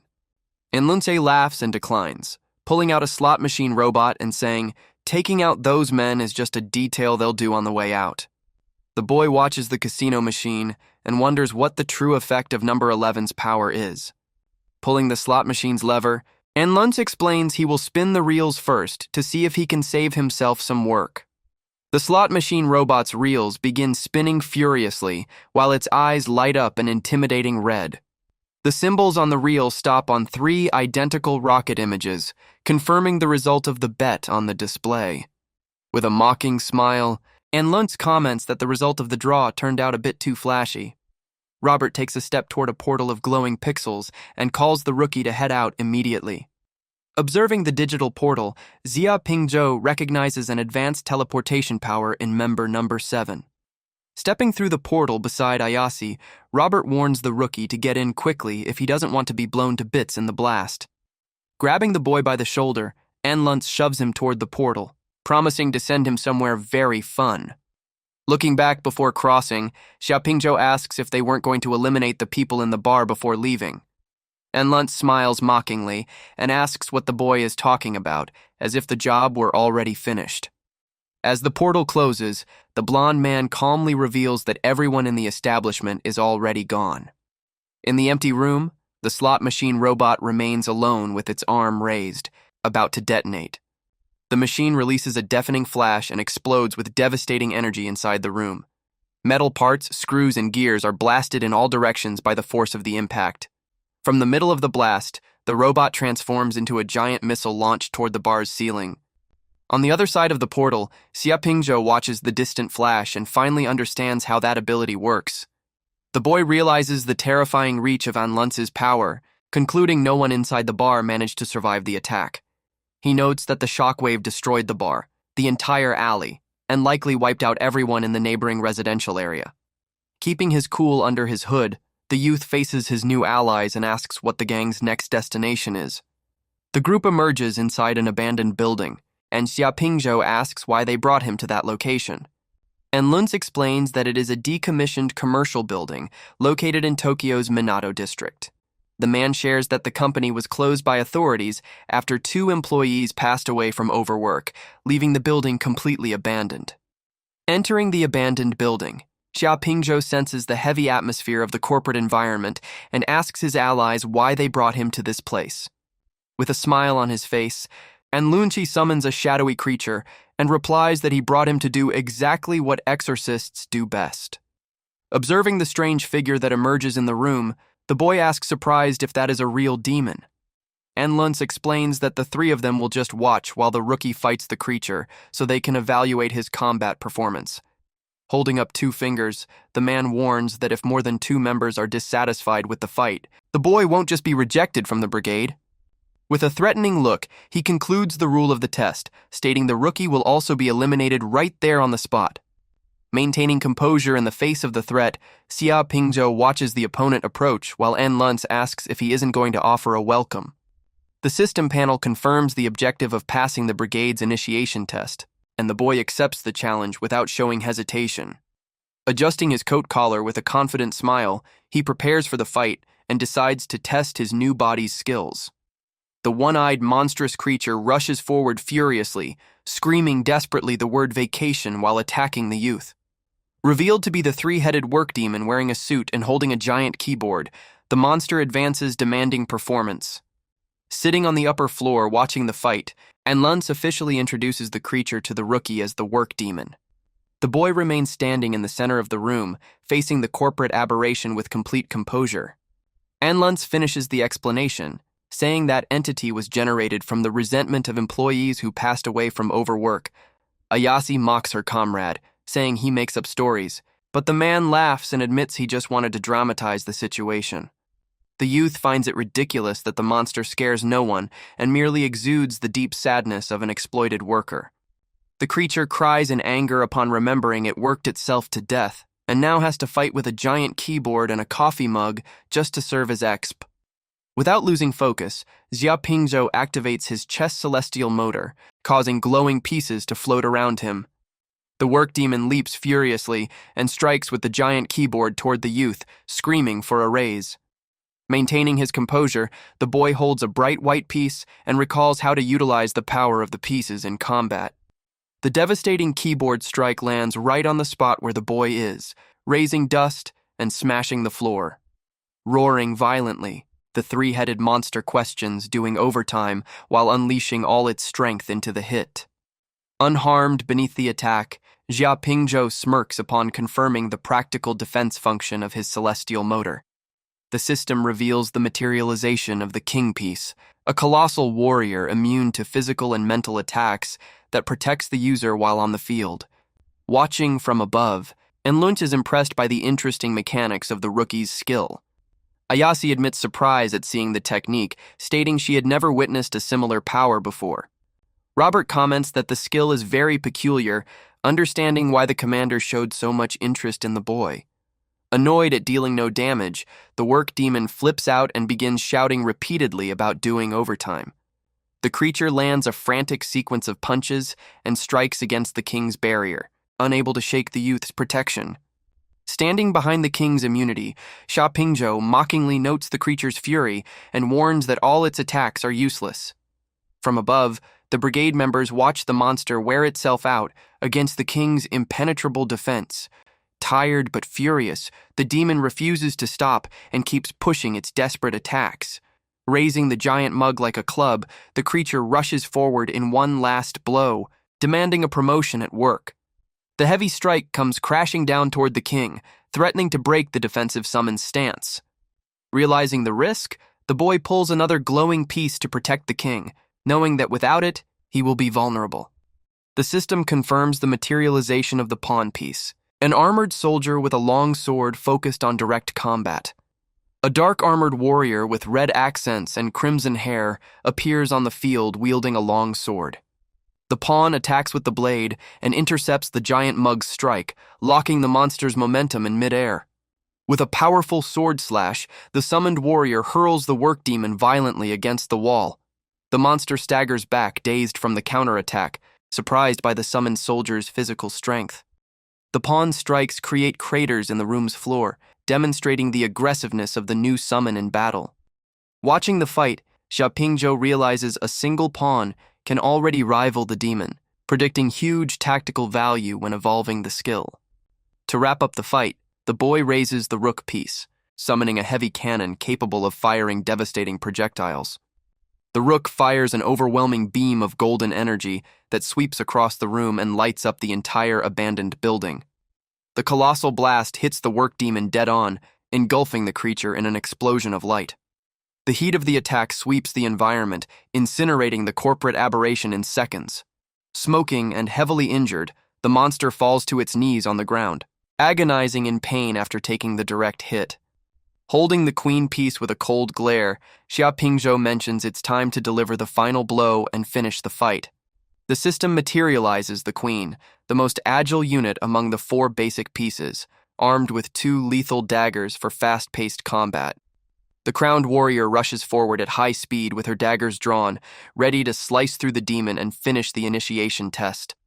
The monster attacks with fury, screaming about its performance, concentrating all its power into a single devastating blow. However, the silver-haired warrior dodges effortlessly, passing under the attack without taking a single scratch. The demon grows visibly desperate upon realizing the clash is dragging on beyond what it imagined. Without giving any chance to react, the warrior wields her blades and rushes forward with impressive speed. She slashes the monster in seconds, prompting the system interface to immediately confirm the demon's elimination and the quest update. The creature turns completely into dust, muttering its last words as it vanishes from the place. Our protagonist finds his queen's combat style intriguing, recalling that in chess, any pawn that crosses the board becomes a queen. With the test finished, he openly asks the examiners if he has already earned the qualification to join the brigade. The man in the suit supports his entry due to his fun power style, and the girl in the kimono agrees, finding the skill quite unusual. Meanwhile, the man with a television head considers that the boy is still weak and risks dying, but decides not to oppose the votes already cast. The blonde man steps in with a provocative tone, reminding them that he also had the option to vote against the new member's entry. Next, he cracks a sinister smile and asks if rejection would mean the boy would have to be taken out right then and there. He explains that the commander made it clear that if they weren't satisfied with the candidate, they should simply remove him from the board. The youth immediately notices the madness of the group he is trying to join, feeling quite surprised by the natural tone of the comment. The girl in the kimono tells the two of them to stop scaring the rookie and officially approves his entry by 2 votes to 0. Right after, she approaches and mentions that the commander sent a special gift for the newest member. The boy is confused by the mention and tries to understand what kind of gift she is talking about. She confirms casually while performing a quick hand movement, summoning a crow of dark energy. The shadowy creature lands smoothly on the youth's arm, acting as the official mark of recognition for the organization. She explains that this crow will apply the brigade's emblem, letting him choose which part of his body he prefers to receive the symbol on. The boy decides to place it on the back of his hand, and the creature immediately transforms into magical energy over his skin. The mark glows brightly as it fixes itself to the chosen spot, officially sealing his entry into the group. The blonde man welcomes him as the 12th member, warning that the other members of the group are even less friendly. The protagonist merely mutters a response, keeping his cool while processing the warnings and the new situation. The system pops up on the screen, confirming the completion of the initiation test, releasing reward points, and updating the main quest. Seeing that the next task is to rob an underground auction in Tokyo, he deduces the quest will be smooth if he just tags along with the veterans. The man in the suit mentions it's time to head out and suggests grabbing a bite before temporarily scattering across the city. The girl accepts the idea, excited to eat, mentioning she left an access portal straight to a ramen shop. Noticing the rookie is observing the surroundings, the blonde man asks him in a casual tone as they walk together. He calls the boy to join the group, maintaining a casual vibe despite the danger of that organization. As he follows them, the interface displays the details of the exclusive cultivation system belonging to his new host body. The rules explain that defeating demons or superhuman beings grants direct attribute rewards to empower the character. Seeing that the goal is simple, he allocates the points obtained and plans to use the brigade's craziness to complete hunts easily. Since his character focuses on summons, he invests everything into speed and spirit, bringing both attributes up to level B. However, while walking alone down the hallway, he hears footsteps approaching right behind him and goes on alert. All members of the group sense the unexpected presence and turn at the same time to face the newcomers. A person appears, saying her group merely followed the power surges of a demon to investigate the location. The woman smiles upon noticing the creature they were seeking had already been taken out prior to their arrival. The young girl beside her asks if those men are also exorcists, but the commander quickly guesses it's a different group. The boy is completely stunned upon recognizing that the 2 women are his younger sister and her teacher. The man with a television head coldly comments that they have unwanted guests at the location. The girl in the kimono asks with complete indifference if she should eliminate the 2 right there without hesitation. The blonde man agrees with a cruel smile, stating that since they were seen, the only option is total clearance. The boy tries to quickly analyze the situation, remembering that the commander and his current vessel knew each other in the past. Both were considered elite prodigies in the Exorcist Association, making it inevitable she will recognize him if she looks closely. He realizes the impending danger, concerned that his sister's loss will result in the permanent loss of key quests. Given this, the youth decides he needs to find a way to make his sister escape without raising the villain's suspicions. However, the girl in the kimono wastes no time and begins releasing a frightening amount of magic energy. Ready to wrap this up fast so she can go eat, she launches into a lightning attack against the commander. The commander reacts at the same speed upon seeing the enemy advance, preparing to hold off the girl's devastating blow. The boy steps in, stating he recognizes the woman in the hat as a member of the Exorcist Association and owner of a special monocle. The blonde man recalls that this exorcist is famous and that the brigade commander himself had thought of inviting her in the past. When the youth asks about the outcome, the man answers laughing that she rejected the commander's invitation. He adds, explaining that she later created her own exorcist team, the Ghost Train Squad. The girl in the kimono grows impatient with all that talking and demands to know if they are going to take the 2 out or not. The man with a television head steps in, saying they should avoid trouble before the auction, as they wouldn't have an advantage in this fight. The blonde man agrees and calls everyone to go eat right away, ending the conflict right there to the protagonist's relief. To play along further and gain standing with the villains, the boy pretends excitement and asks to fight the exorcist. The blonde man stops the rookie's idea, warning that a battle would cause too much noise and annoy the brigade commander. The youth pretends to accept the order reluctantly, while they confirm that the attack on the Tokyo auction will happen in a week. Upon asking if they don't need preparation, he discovers the commander usually passes along details minutes before the mission. As he steps through the magic portal, the boy looks back relieved to have managed to save his sister's life. The veteran comments that the commander is interested in his power, advising him to last longer than the previous number 12. In thought, the youth worries upon noting his sister might be getting into a game too dangerous for her level. Meanwhile, back where they were, the spatial rift closes completely, leaving the two exorcists behind. The green-haired girl is surprised by the sudden retreat and asks who those mysterious men were. The commander lights a cigarette and reveals she recognized the girl in the kimono as a rogue from a major traditional family. The young girl panics upon realizing they were nearly taken out, unable to imagine why the villains backed off. The leader confirms the brigade is in Tokyo to attack the auction, making the girl question their presence there. Afraid of the confrontation, the girl asks if they really should accept the mission to protect the auction's execution. The commander decides to continue the job and notes she will alert the association to reinforce event security. The girl falls into despair, saying local exorcists are too weak to face such dangerous criminals. However, she reflects that the local organization might request emergency reinforcements coming from neighboring countries. The commander smiles with a mysterious air, indicating she already knows exactly who might be summoned for the mission. The scene transitions to a view of Tokyo Tower under the blue city sky. Later that night, attention turns to the storefront of a ramen restaurant in Tokyo. The girl in the kimono hands a slip of paper to the youth with contacts for the other brigade members. The group says goodbye casually after the meal, wrapping up the temporary meeting right there. The boy analyzes that remaining in the brigade will be useful for getting valuable info on other enemy organizations. Walking alone through the brightly lit streets, he decides to look for any hotel to house his second body. He finds a quiet residential building and settles into one of the rooms to rest. Once settled in the room, the youth accesses the system skill tree to check his upgrade options. Analyzing calmly, he concludes the first skill branch is the most advantageous for his style. Spending his skill point, he gains 2 new pawn pieces to reinforce his summons on the battlefield. Lying down satisfied, the boy celebrates the expansion of his personal army that will ensure his protection. Upon checking the rewards for the auction mission, he notes the high amount of points and senses the massive danger of the event. He also recalls his host body's history, whose former comrade went crazy during a mission in the past. The former ally transformed into a bloodthirsty beast that took out his own team and began hunting other exorcists. At every crime scene, the monster left a symbol drawn in crimson linked to a mysterious Salvation Society. The youth decides to leave this body resting while he awaits the official call for the Tokyo mission.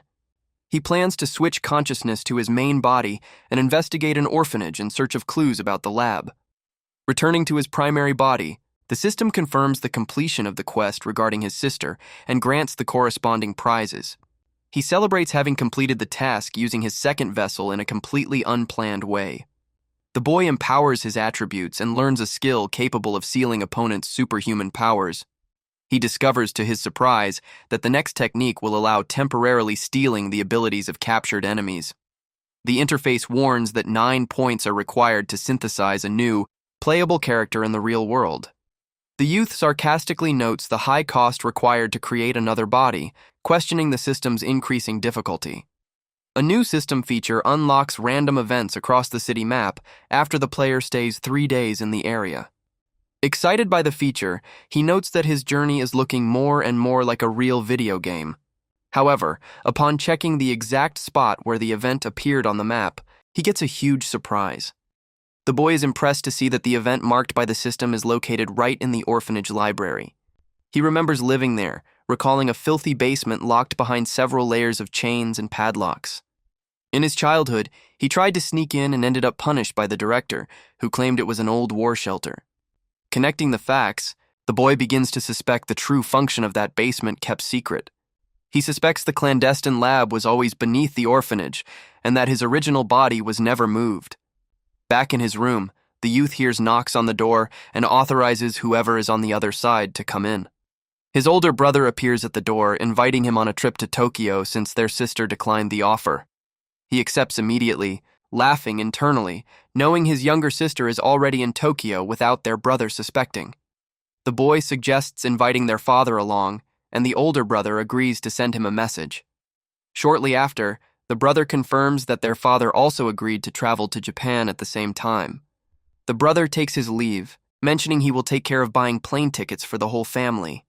He reflects on being summoned to reinforce auction security in Tokyo at the request of the Exorcist Association.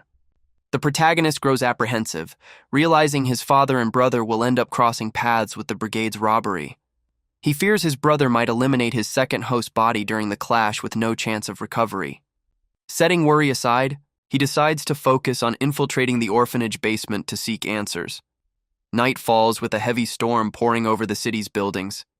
Wearing his first vessel's combat suit, the youth leaps between rooftops under the rain. He finds the sudden change in weather strange, given the sky was completely clear hours ago.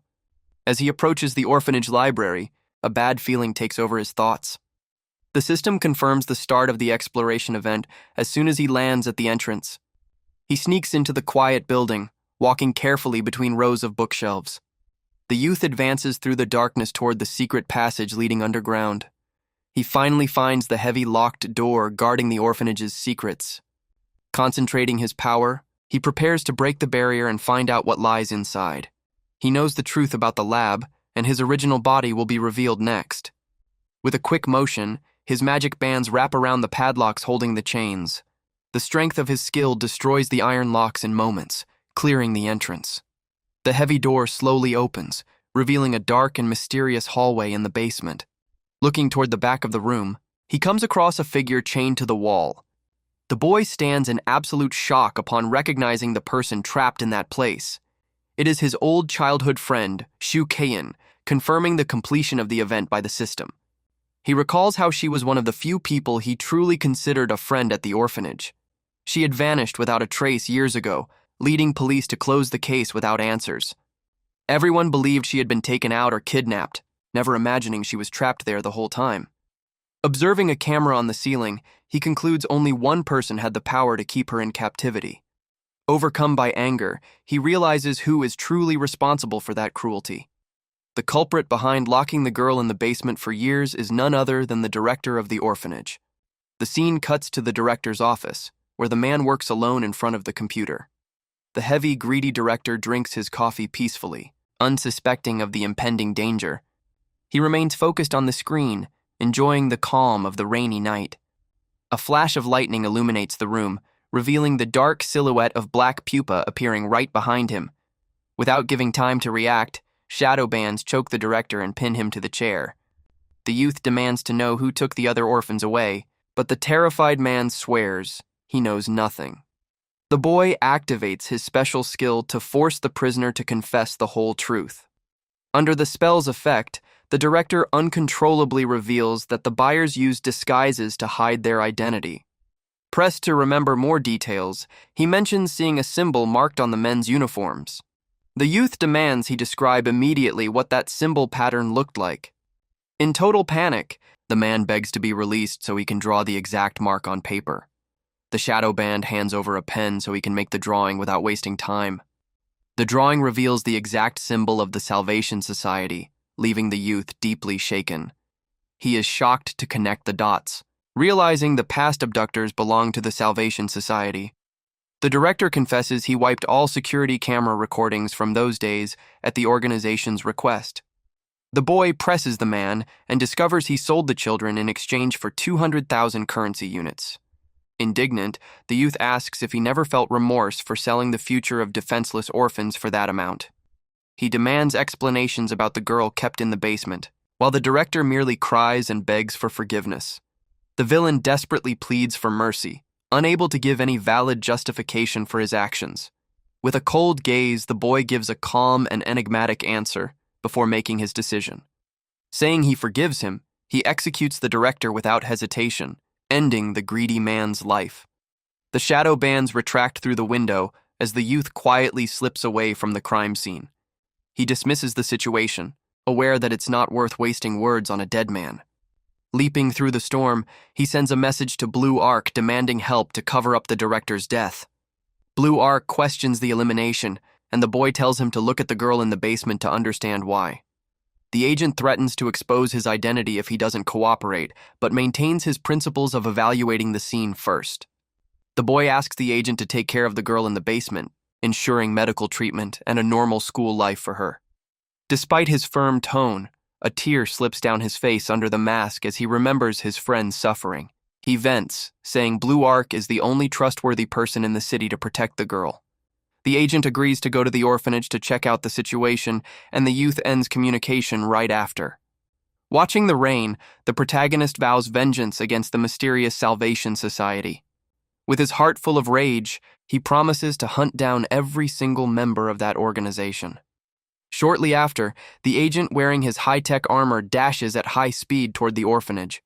Infiltrating the underground, the hero comes across the chained girl and grows furious. He releases the young girl immediately, enraged at the cruelty practiced against her in that confinement. Back in his original body, the boy reflects on the completed rescue of his friend.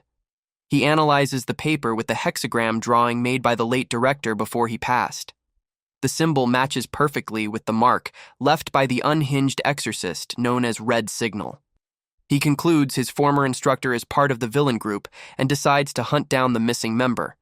He plans to use his truth magic on Red Signal and infiltrate his allies to expose the group's spies. Understanding he can't fight alone, the youth decides to manipulate major factions to destroy the lab covertly. He shifts focus to examine the attributes of the special card received as an event reward. The Caged Bird card allows negating crowd control attacks or being sold for a skill point. He prefers to keep the item in inventory, knowing its release skill could save his life in the future.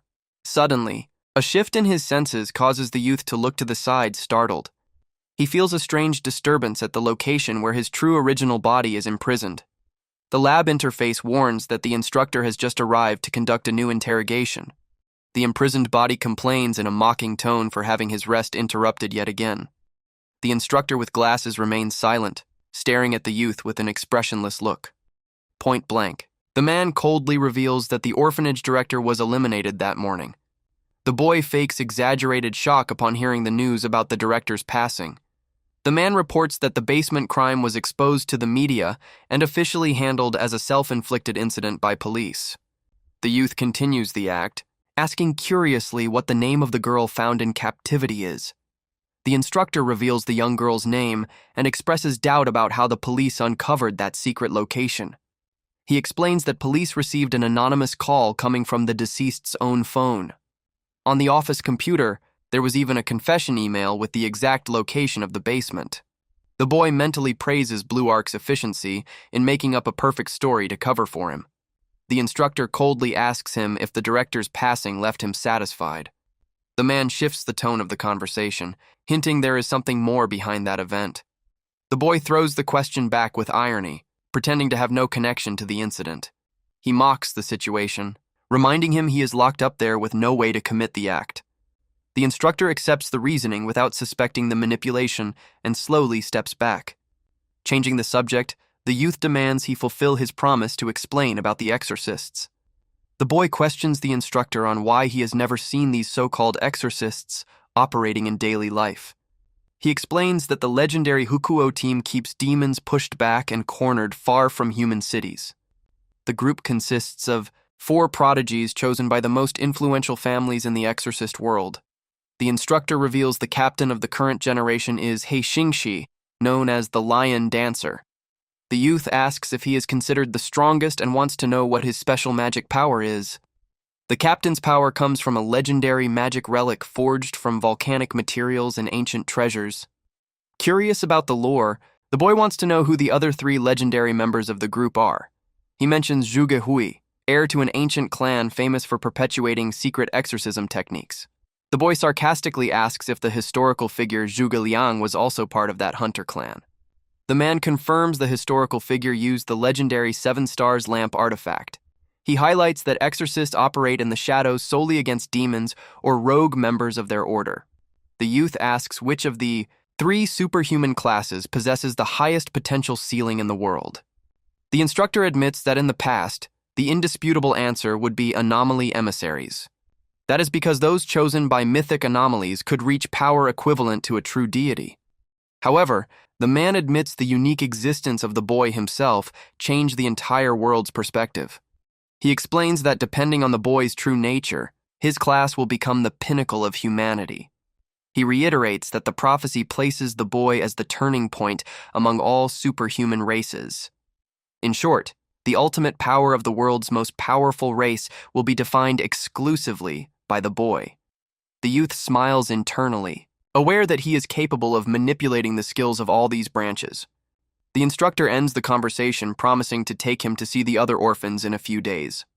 The man confirms the commitment and steps out of the experimental room, locking the door behind him. The system interface awards the boy 1 division point for expanding his understanding of the world. Excited by the reward, he plans to extract more hidden information about the world in the future.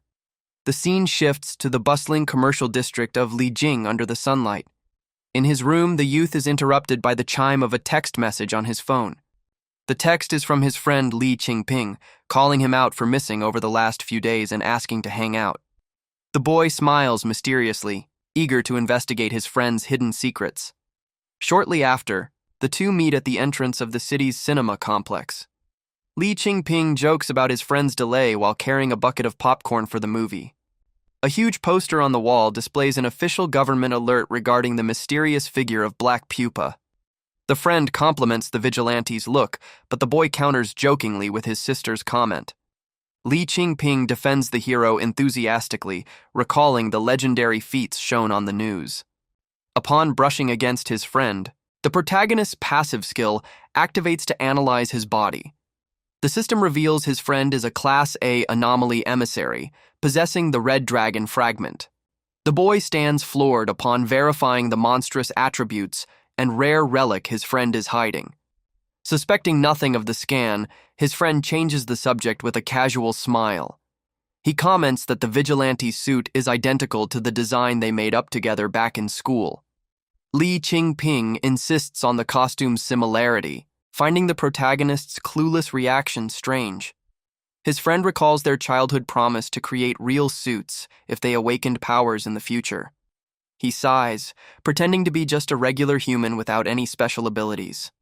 The boy teases his friend, promising to create alt accounts to bug him if he ever finds out a secret. Laughing at the banter, his friend calls everyone to head into the theater room before the movie starts. At the end of the show, the two leave the cinema at dusk, commenting on the movie. Li Qingping takes his leave in high spirits, and the boy tells his friend to get going. The boy watches his friend's car drive off down the avenue lit by the sunset. Determined, the protagonist decides to tail his friend in secret to find out the truth. The scene cuts to an isolated lighthouse by the sea under moonlight. Using his shadow bands, the youth positions himself atop the structure to watch the beach. From the top of the lighthouse, he spots his friend walking alone along the deserted sand. The boy wonders what drove his friend to visit a deserted beach in the middle of the night. Suddenly, a gigantic wave of dark water rises from the ocean in front of Li Qingping. Observing from the lighthouse top, the boy is shocked at the scale of that appearance. A colossal reddish whale emerges from the depths, astonishing with its immense size. He recognizes the creature as the legendary Chikazino whale mentioned earlier by his instructor. A glowing energy portal opens at the spot, connecting the beach to the giant creature. Li Qingping watches the opening of the passage with absolute calmness, showing complete familiarity with it. An elder wearing traditional robes appears floating on a magic platform inside the portal. The elder addresses the youth, calling him by his official codename of Red Dragon. Li Qingping questions him back, wanting to know if he is the new guardian of that portal. The guardian reports that many believed the young man had abandoned the world of anomaly emissaries. The youth gives a disdainful smile and replies that he owes no explanations regarding his personal choices. The elder explains that the second prince requested his presence to escort him at an auction in Tokyo. He admits he only agreed to return due to the direct request made by the prince. The Guardian warns of the confirmed presence of dangerous major villains at the Tokyo event. With a ritualistic gesture, the Elder closes the magic passage connecting the beach. The giant whale and golden light begin to gently dissipate over the waters. From the top of the lighthouse, the boy tracks the gradual vanishing of the colossal creature. He realizes people around can't see the whale due to a camouflage spell. As they walk toward the palace, the Guardian confirms the White Crow Brigade will be attending. The young man merely lets out a cold murmur upon hearing the mention of the enemy group. The system confirms the quest's success upon revealing the true hidden identity of his friend. With the new objective active, he understands the force of the miniature garden will compete at the auction. The boy sarcastically notes the danger level awaiting him, asking if there's still time to back out. Leaping from the lighthouse, he calculates that Li Qingping's attributes rival those of his own father. He fears his friend's downfall at the hands of the brigade might end up ruining his progression plans. The youth laments the complicated situation of his second vessel, who will need to protect others to survive. He realizes the auction will gather monstrous fighters from practically every major global faction. Any loss of a host body or quest failure will bring irreparable setbacks to his growth. Deciding to solve one problem at a time, the youth resolves to head home to get organized. The view of the brightly lit city marks the end of another busy night in the capital. He uses his shadow bands to scale the building facade and return to his room. Entering quietly through the window, he grabs his phone to check received messages. Agent Blue Arc confirms the rescued girl is already under medical care and psychological support. The boy finds it strange to note that the message came directly from his older brother's account. His older brother appears by surprise in the room, catching him red-handed on the window ledge. The narrative shifts to the management simulation game of the ancient Ren clan in the past. Good clan management leads a peasant to find a valuable spirit crystal in the mountains. During expeditions against demons, one of the clan's warriors suffers severe injuries and loses years of life. Emergency bloodline magic saves the warrior's life, but consumes part of his vitality. The clan gathers the required crystals to perform communion with the local earth spirit. The player chooses the clan leader to carry out the sacred communion ritual with the entity. The ritual begins to ensure the birth of the bloodline's empowered next generation. In the real world, the boy follows the event on screen with controller in hand, very excited. However, the game screen flashes a sudden blinding glow that makes him cover his face. The boy complains about being blinded by the light without getting to watch any explicit scene. As seasons pass, the first child of the new generation is born successfully in the clan. The player is disappointed at not being able to pick the newborn's name directly through the system. The father names his daughter Ren Xiaobai, making the player make light of the game's criteria.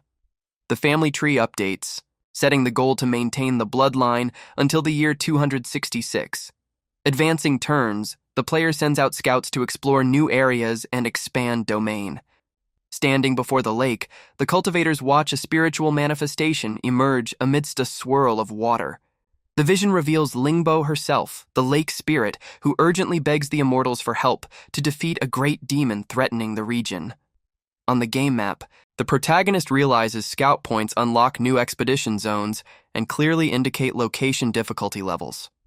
Upon accessing the Spirit Communion option with Lingbo, he gets a shock seeing the action requires an absurd value of 1,000 spirit crystals. Thinking carefully about the system, he finally understands that the attack attribute reduces enemy defense, while defense functions as the cultivator's actual health bar. He also analyzes scouting, movement, healing, and management attributes, noting how each directly affects clan survival and map travel.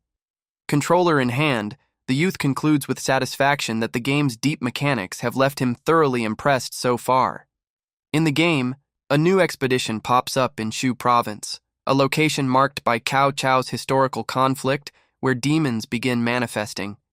After taking out the 6-armed corpse demon in combat, the group completes the quest successfully and gathers various weapons and resources from the battlefield.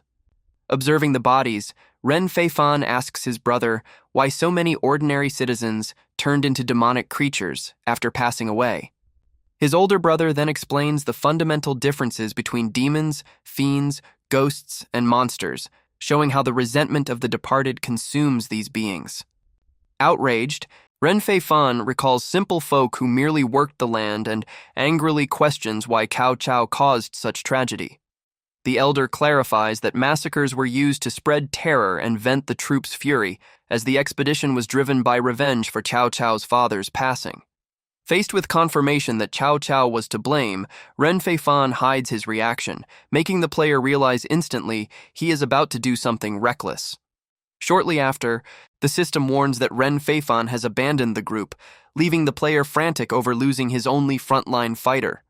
Sometime later, Ren Fei Fan unexpectedly appears at the door of the family residence, visibly worn down and calling out to his siblings. With his appearance completely altered and his hair turned gray, the youth barely manages to mutter that he made it back. Shocked to see the state the boy is in, his siblings ask desperately what happened to change him so drastically.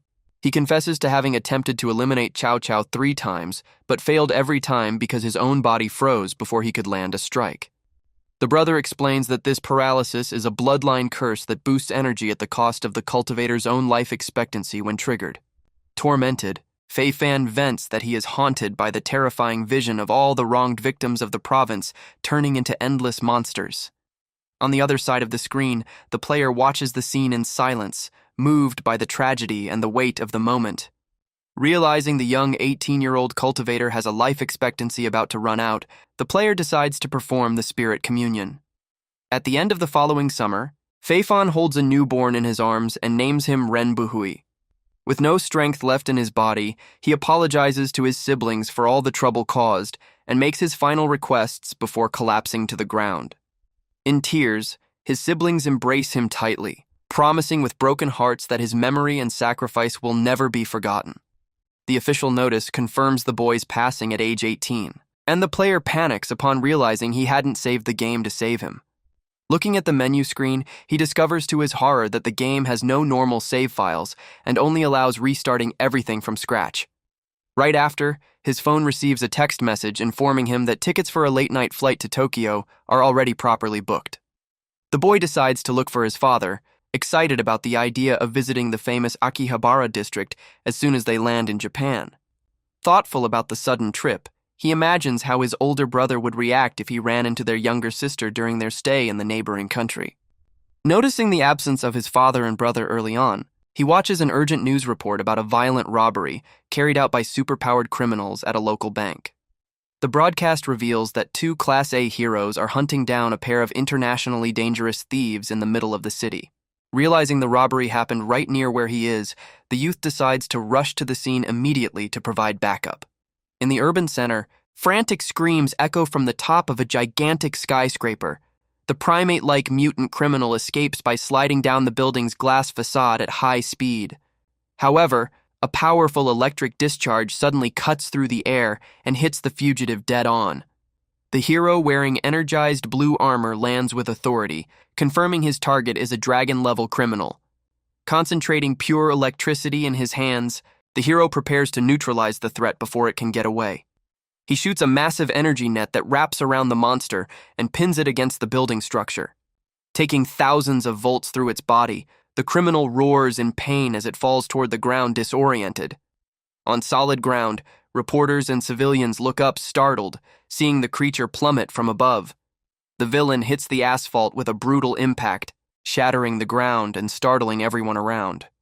Unconscious inside the newly formed crater, the threat is finally contained for good. Hovering in the air, the armored hero reports the capture via communicator and asks his partner about the other criminal.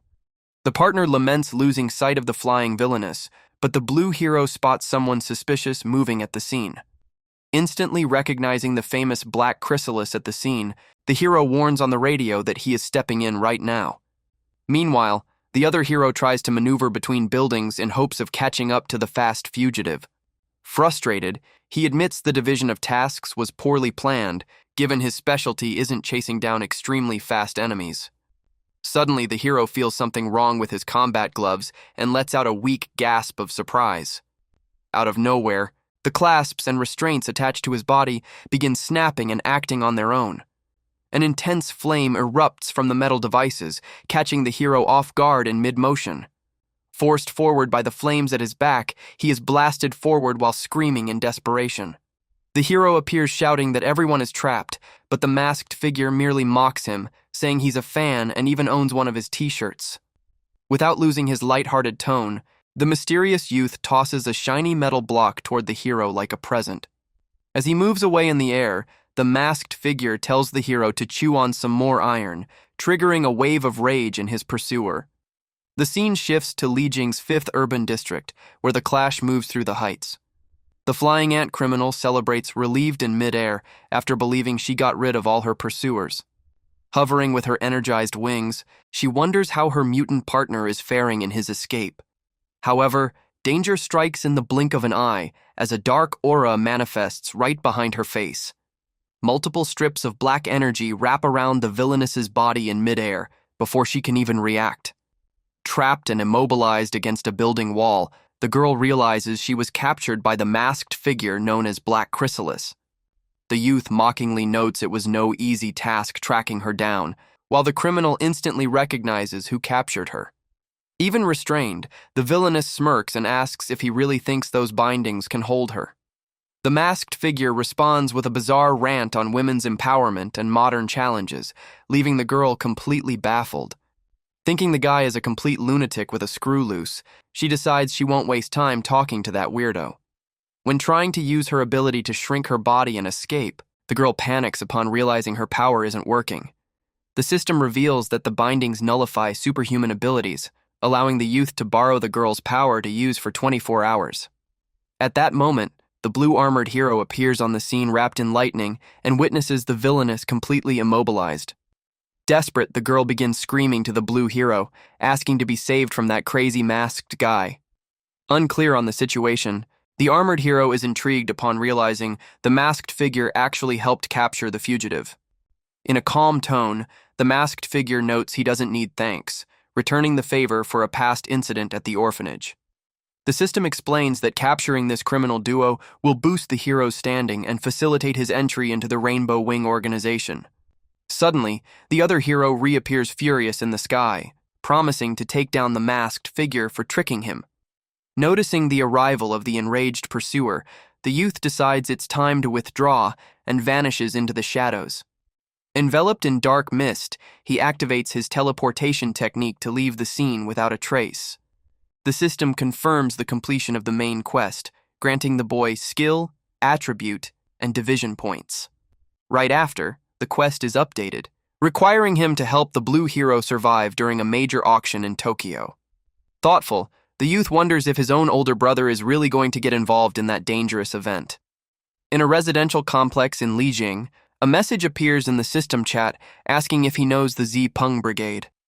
In his normal form, the boy calmly replies that he knows the group very well, since he himself is part of it. The contact continues the dialogue through the system, asking if he actually has contacts inside that organization. Wenyu clarifies that he doesn't know the members personally, but possesses valuable information he can share if necessary. While cooling off in front of the fan, he hears the other side ask him not to make unnecessary mystery. Lying on the bed, he reveals that the contact will travel to Tokyo as security, making the guy suspect he is being spied on. Reassuring the contact, the boy mentions he will also be going to Japan soon, and makes himself available for any emergency.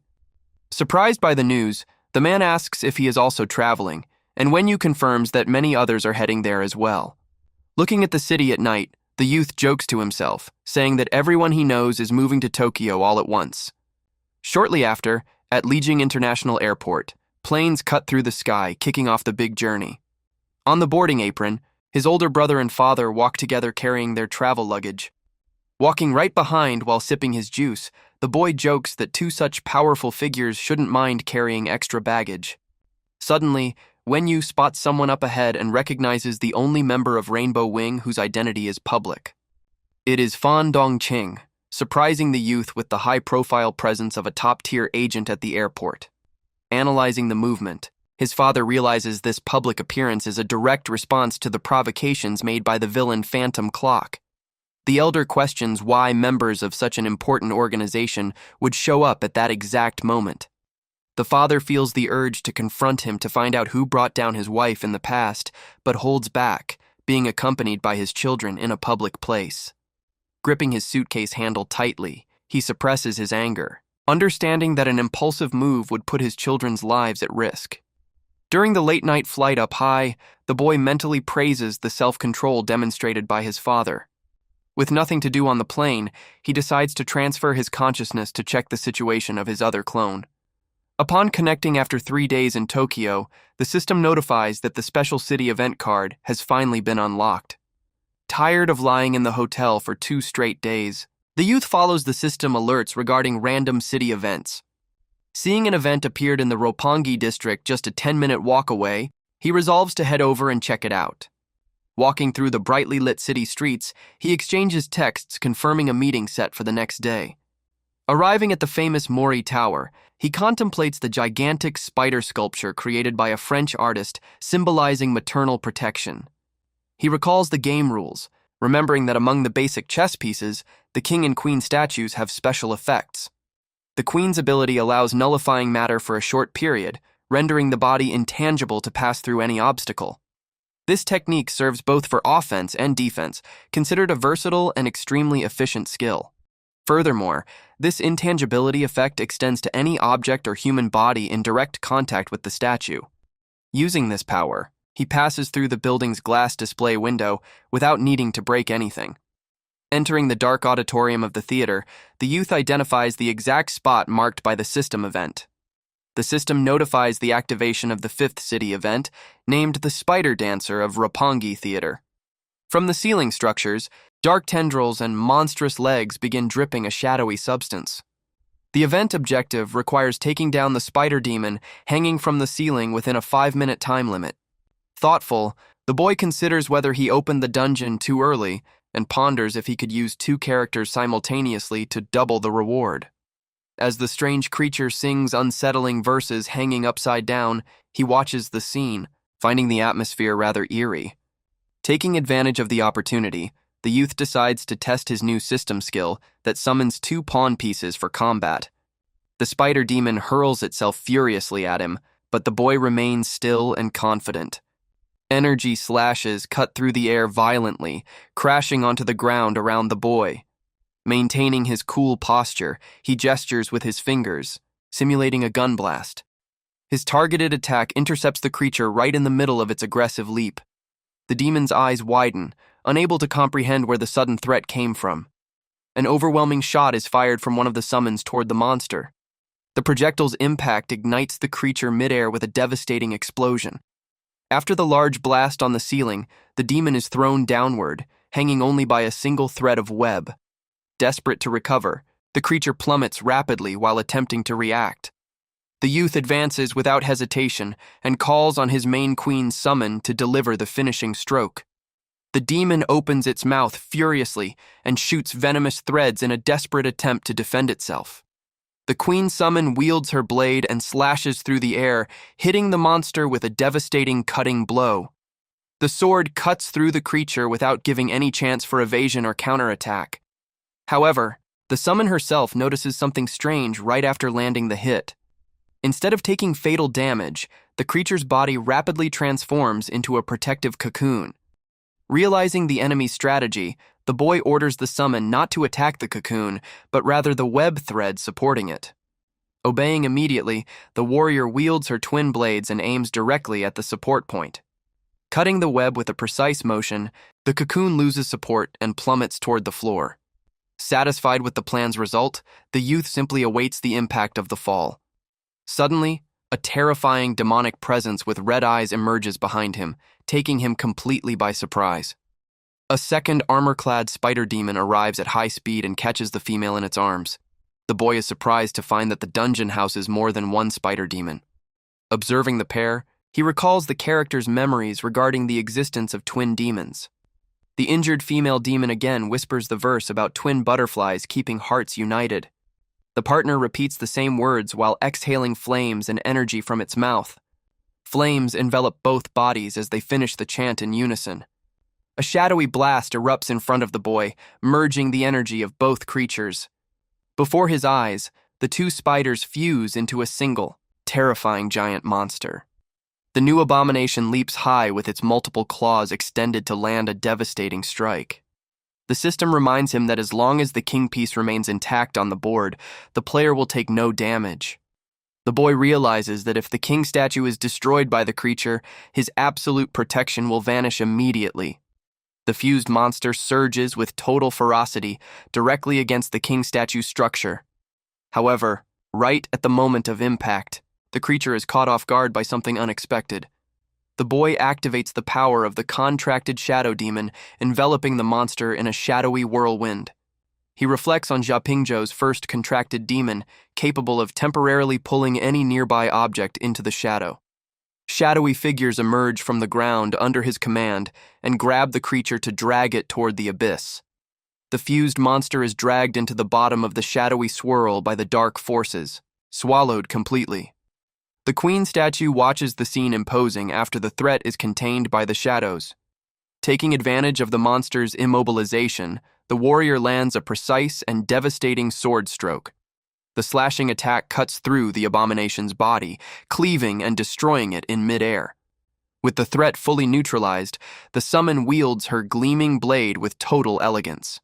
The final strike pierces the creature's chest, wiping out any remaining trace of life. The system notifies the elimination of 2 C-rank demons, updating the exclusive quest progress and completing the theater event. As a reward, he receives the Twins on Stage event card, capable of teleporting a twin sibling or being exchanged for a skill point. He realizes that defeating demons speeds up his cultivation system's progress and decides he will need to hunt more creatures in the future. Suddenly, applause echoes through the empty auditorium, followed by a mysterious voice praising the show. A woman wearing an overcoat and beret appears walking down the steps while calmly smoking. Casting an enigmatic look, she asks with a smile if the youth would be interested in talking. The woman reveals she knows his identity and asks for a moment to speak openly with Xiaopingzhou. Keeping his guard up, the boy remains beside his summon, gauging the stranger's intentions. The woman asks for calm and warns her allies are nearby, alerting that even as talented as he is, he wouldn't overcome everyone. Suspicious, the youth asks if she deliberately followed him in the middle of the night from the very first moment they crossed paths. She denies trailing him, explaining she always ends up bumping into the boy in places where demons manifest. The woman reveals she looked into the boy's past and claims to be the only one in the association who knows the truth about his whereabouts. Displaying the file in her hands, she mentions she wiped his official record to protect him from investigations, even from the White Crow Brigade. Concerned about the crow tattoo on his hand, the boy categorically denies being the person she is looking for. The woman insists that he abandon that dangerous group, promising the Exorcist Association will guarantee his protection. Turning a deaf ear to the advice, the boy turns his back and coldly reiterates that she has the wrong person. The woman tries to hand over her contact info for emergencies, but the youth rejects the offer instantly. He advises her not to try stopping him, warning that a battle between her allies would end badly for her. Expressing sympathy for the boy's losses, she reminds him that the departed cannot return and that ruining one's own life is a mistake. The youth asks why she assumes he strayed from the path rather than following the group out of his own free will. Displaying the mark on his hand, he asks with an ironical smile why she believes so blindly that he is still someone good. In the blink of an eye, the queen summon appears behind the woman holding a blue flame dangerously close. The spiritual flame stays on the tip of the warrior's finger as a clear demonstration of strength. Through the flame, the boy notes he won't cooperate with her, but suggests the black mummy might be interested in the offer. The woman takes a puff of her cigarette in silence, processing the message and the youth's refusal. Adjusting her beret with a light smile, she merely mutters that she understood the situation. The night view of Tokyo Tower appears while the woman reflects thoughtfully on the mention of the black mummy. Switching consciousness, Gu Wenyu notes that in 1 week, the auction heist operation will officially begin. Worried, he calculates that nearly everyone involved in the event has enough strength to eliminate his avatar in the blink of an eye. To prevent his second avatar from looking useless to the group, he understands he will need to act convincingly. He concludes his best option during the auction will be to seek out an opponent of the same level to face and defeat. Looking at the attendance list, he realizes that except for Su Zimai, all other participants are ruthless monsters. With a mischievous smile, the boy thinks that teaching his runaway younger sister a lesson would be the perfect choice. Excited, he decides his sole goal at the auction will be to give his little sister a good scolding. In another part of the city, Suzy Mai suddenly sneezes with the feeling of being targeted. Accompanied by the woman in the overcoat, the girl grumbles that someone is definitely talking trash behind her back. Suddenly, the woman observes the alley ahead and notices a very familiar group approaching. Her father, older brother, and Gu Wenyu appear walking calmly along the same path. Upon spotting her family at the location, the girl falls into total despair over the absurd coincidence. Looking at his phone screen, Wenyu replies to his sister's text, reminding her he had mentioned the family trip. The girl begs for help to throw off their father and brother, but Wenyu sends a meme saying he couldn't care less. Observing his sister's frantic messages, the boy clicks his tongue mockingly as he decides how to act. The boy tells his older brother to head back to the hotel with their father first, as he will look for something to eat nearby and call later. The brother agrees, but leaves a clear warning for him not to stall on the street and to come straight back to the hotel once done eating. Shortly after, the youth finally finds a cozy restaurant to satisfy his hunger. As he sits down with the girls, he asks what brought them to Tokyo, and the teacher explains she came for work and decided to bring the girl along. As they chat, the news on television reports that the Blue Ark organization arrested major international thieves and recovered ancient treasures. Looking at the screen, the girl comments that the story mentions Blue Ark, but shows Black Bat's picture, admitting she doesn't like either faction. The instructor listens to the mention of Black Bat and grows visibly thoughtful at the information. Right after, the woman looks at the boy and confesses that, if given the chance, she would really like to meet Dark Chrysalis. While serious conversation flows at the table, generous plates of sushi and fine dishes keep being served. Seeing that mountain of food, the boy teases the young girl, asking if she wants to bankrupt her own teacher, receiving a sharp comeback. Satisfied and not wanting to stir up more intrigue, he mentions he has eaten enough and says goodbye to the two to head out. Kei-Chi-yun watches the youth walk away in silence, keeping her eyes fixed on him until he disappears down the hall. Next, she lets the girl know she received a notification from the association confirming the Blue Ark crew has already landed in Japan. Thoughtful, the instructor raises a suspicious point and asks if the girl doesn't find this whole situation a huge coincidence. She explains that her older brother arrived in Tokyo on the exact same night Blue Ark showed up in the city. Scared by the insinuation, the girl asks surprised if the commander is suggesting her second brother is part of Blue Ark. Meanwhile, back at the hotel in Roppongi, his older brother asks if the boy enjoyed his time with his friend. He replies cheerfully that his friend was loaded and ordered so much food they couldn't even finish, before being told to go get some rest. Once in his room, the youth receives a text from Suzy Mai, inviting him to meet up again in a few days. Sitting on the bed with a canned drink, he replies teasingly, asking why she is so desperate to buy him food. The girl starts stammering in the text, trying to explain that teacher Kei-Chi-yun is acting very strange. But upon reading the claim that the teacher supposedly fell for him at first sight, he chokes and spits out his drink on the spot. Catching his breath, the youth begins questioning whether the woman isn't just using an absurd excuse to get closer to his little sister. To prevent this misunderstanding from taking bigger proportions, he concludes the best strategy is to fight fire with fire. Without hesitating, he sends a direct text stating he isn't interested in women, leaving both the girl and the teacher completely speechless. Satisfied with the response, he tosses his phone onto the bed and resolves to shift focus to solving his main body's problems. Meanwhile, at the containment facility, a warning sounds alerting that restricted level Esper number 1002 Jimingbai should prepare for questioning. The boy questions the instructor, holding him to his promise of meeting the other children at the facility since he hasn't seen anyone so far. The man replies that preparations are still being made for the following day, leading the boy to ask if they belong to the United Nations. With an enigmatic smile, the guy says there is no need to guess, as he will reveal the truth when the right moment comes. Curious, the youth demands to know why his code is 1002 and who number 1001 would be, trying to figure out how many others like him exist. The instructor reveals there are only 2 in total, and that the previous one emerged 100 years ago and also sought the organization's help back then. Jimingbai exposes that he has already investigated everything and knows the lab belongs to Dian Shihui, asking which child he will meet the next day. The man reveals that the first person he will meet is named Filio, a very special boy who possesses a body half human and half demon. Surprised by the information, the youth questions what that hybrid demon and human nature actually means.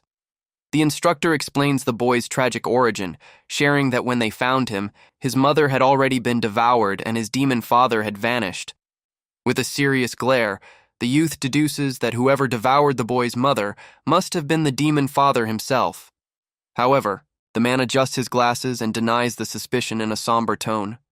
He reveals the terrible truth that the one who devoured his own mother was Filio himself, leaving the boy visibly shocked. The instructor mentions he will meet Filio and Kong Yuling tomorrow, but before leaving touches on a delicate topic regarding family. With a provocative smile, he asks if the youth isn't curious to know how the parents who abandoned him are doing.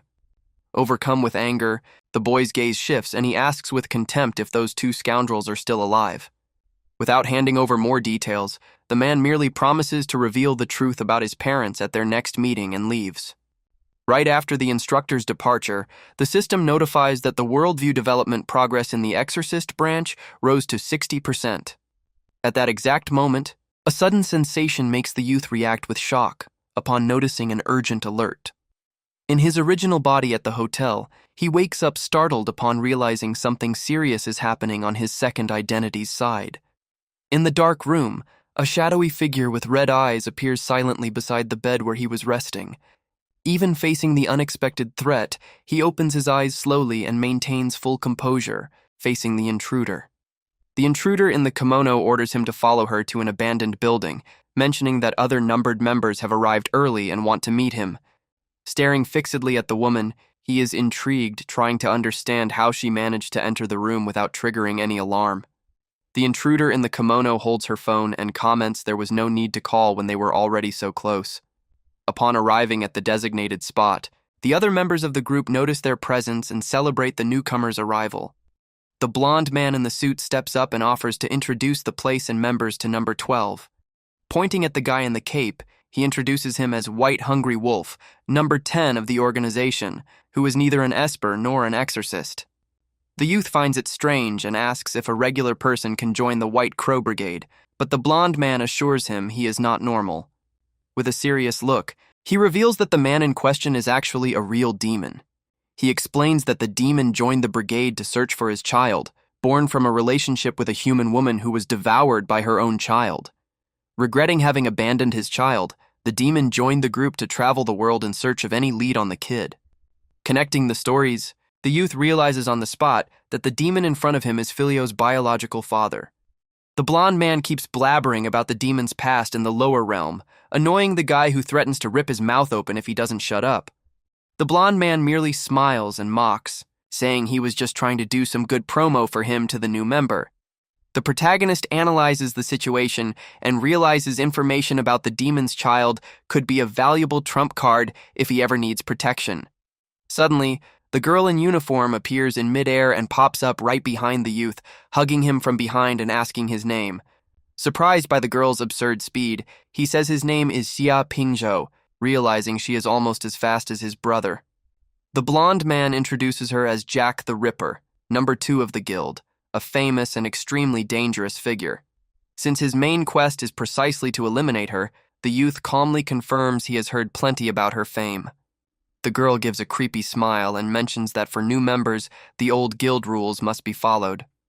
Without hesitation, she displays a pulsing heart in her hand and demands he hand over his so he can join the brigade. The youth stands shocked seeing his own heart in her hand, while she explains she used her special ability without hurting him. Trying to keep control of the situation, he asks when exactly he can have his heart back.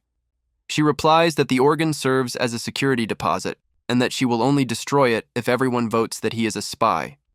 The boy asks what would happen if she decided to crush his heart for no reason, out of personal spite. The blonde man steps in saying they would eliminate the girl for violating the rule against harming teammates, but the youth counters, noting he would already be dead. The girl in the kimono promises she would burn her ashes as an offering, making the protagonist realize how absurd the group's rules are. Out of patience for more talk, the youth notes he has met the requirement and is leaving, asking them to contact him only by phone. As he leaves, the system confirms the completion of the side quest and updates the next objective to eliminate Jack the Ripper at the right moment. Back on the phone, he receives a text from Li Qingping, letting him know he also just landed in Tokyo, accompanied by a friend. Remembering that Li Qingping is a guard for the second prince of the miniature garden, the boy deduces this friend can only be the prince himself. After arranging a meeting for the next morning at the prince's request, the youth notes how Tokyo turned into a true meeting point for big names. Meanwhile, under the starry night, Dark Chrysalis decides it's time to pay a visit to his younger sister. In the park at night, Mai complains to her instructor that her brother isn't answering texts, asking if she should try calling him. To her surprise and irritation, the girl discovers she was blocked by her own brother, getting completely indignant at his attitude. Seeing the young girl's frustration, Keiichiyun suggests using the Exorcist Association's authority to track his address and go there in person. Mai prefers to drop it, arguing that her brother's true identity won't affect the operation's plans and missions. Suddenly, Dark Chrysalis appears hanging upside down from a tree behind them, asking about their interest in cooperation. Keiichiyun mentions Xia Pingzhou's name, but the masked figure corrects her, saying he is known as the chess player, and asks who their group is. In an enigmatic tone, the figure replies that this group could consist of millions of people or be just one lonely boy. Out of patience for fluff, Mai gets annoyed and demands to know what he actually wants with them. He points at the instructor and then mentions he wouldn't mind cooperating directly with young Suzy Mai. The girl is shocked that he knows her real name, but the figure states he can see the true face beneath any mask. Observing the whole scene, the instructor smiles and lets Mai know she just completely changed her mind about the situation. The woman states with conviction that her older brother doesn't belong to Blue Ark, but rather to Dark Chrysalis. Turning directly to the masked figure, she calls him by the name Gu Wenyu, awaiting his reaction. Mai flips out in shock upon hearing the accusation that the mysterious figure before them is her own brother. Internally, the youth is impressed by the woman's scary intuition, but calms down knowing he prepared a backup plan.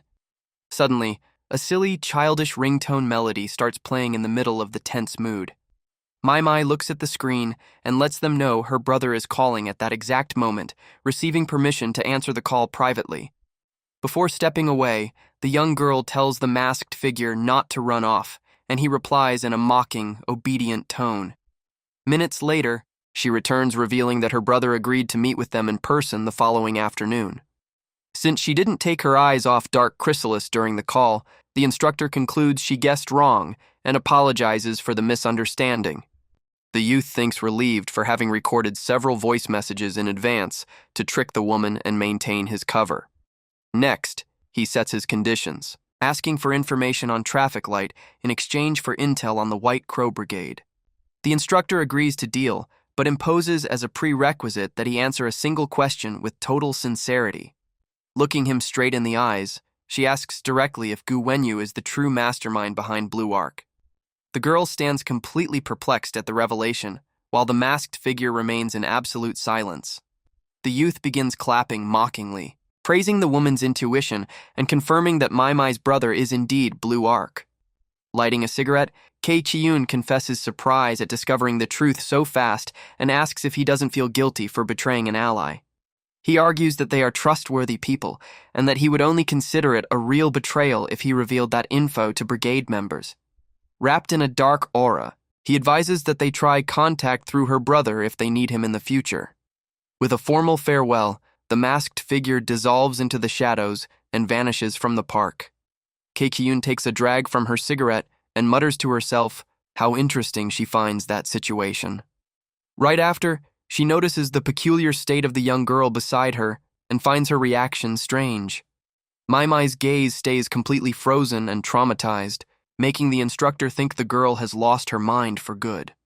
The system notifies the completion of the quest phase and updates the next objective to guarantee the exorcist's survival at the auction. Back at the hotel, the protagonist uses his skill point to learn the restraint band trap. Next, he invests another point to unlock the skill to create a restraint band avatar. The clone takes on a perfect humanoid shape, capable of using skills from all system branches. With 30% of his attributes and the ability to change appearance, the youth concludes preparations are set. At the containment facility, a new notice summons Esper number 1002 to prepare for a message from the instructor. The boy finds the sudden call strange and tries to understand why the instructor is seeking his original body at that hour. Upon learning that Kong Yuling and Filio are on their way, he complains about the lack of advance notice to prepare. Shortly after, barefoot steps begin echoing down the facility's glass hallway. The white-haired girl enters the room accompanied by the young hybrid following right behind. The youth internally laments not being able to share the news with her, aware they are being watched constantly. The girl approaches without a word and sits right beside him with a curious look. Then she holds up a handwritten sign asking directly if he is sick. He smiles warmly and says that despite the boredom of the place, he is very happy to see her again. The girl returns the smile and silently mouths that she feels the same for him. She snuggles up happily beside him, while Filio watches them motionless in the background. Looking at the hybrid boy with horns and a tail, the youth thinks to himself that he looks like a dog. He approaches and asks if he can touch his tail, making up a random joke to break the ice. The hybrid boy answers with a threatening glare and demands he stay away. Holding his hands up in peace, the youth steps back and asks how he managed to get to that room. He avoids pressing the girl so as not to get her into trouble, preferring to use the hybrid boy to pull info on the place. Filio explains that the hallway lights were blinding and that he merely followed the loudspeaker instructions until he arrived there. Concluding the rooms are connected by a long hallway, the youth shifts topic and asks if he really lived there since childhood. He asks if the boy doesn't miss his family, but Filio counters asking if the instructor didn't tell him the truth. The boy confesses traumatized that he devoured his own mother and fears being devoured by his father if found, threatening he might eat the youth if he gets close. Knowing his father is traveling the world looking for him, the protagonist feels pity and asks if he doesn't miss his father. The boy replies that he considers himself a monster and that the instructor is the only one who accepts him, viewing him as his true father. Shocked by the psychological manipulation, the youth internally hopes the demon father shows up soon, before the son is completely lost. The loudspeaker system interrupts the conversation and orders the two visitors to return immediately to their quarters. Alone again, he is intrigued by the sudden wrap-up and tries to decode what the instructor is planning. The next morning, at 4 a.m, the city of Tokyo wakes up quiet under urban lights. Walking through deserted streets, the youth receives a text calling him to meet new guild members in an abandoned park. Midway there, he gets a huge startle upon spotting his own father walking casually down the street. Realizing the schedule conflict, he prepares to have to control two identities simultaneously at that moment. The boy's father walks toward a discreet, dark entrance at the end of the street. Arriving at a reinforced metal door, he knocks firmly, awaiting a response. A small slot opens in the door, and a voice inside demands the access passcode. The protagonist's father murmurs the secret passcode into the door slot to gain entry. The door opens and the voice authorizes the entry of guest number 15, while the youth watches from above. The boy grows curious to know who his father is meeting, but realizes he won't be able to get in alone. At that moment, he spots another man in a floral shirt walking toward the same secret door. A smile appears on the youth's face upon realizing the perfect opportunity to get inside the location. Inside the underground bar, the boy's father grabs a drink and asks the woman what she wants from him. The woman invites the legendary Phantom Clock to work as a bodyguard at an auction, but he declines the request immediately. She tries to change the topic and invites him on a date, but he cuts the conversation short without the slightest hesitation. The woman laments his attachment to his late wife, and the man notes his own son already told him that before. She looks at him fondly, commenting on how stubborn and awkward he can be with his own feelings. Suddenly, the man in the floral shirt approaches the table and addresses the guy directly by name.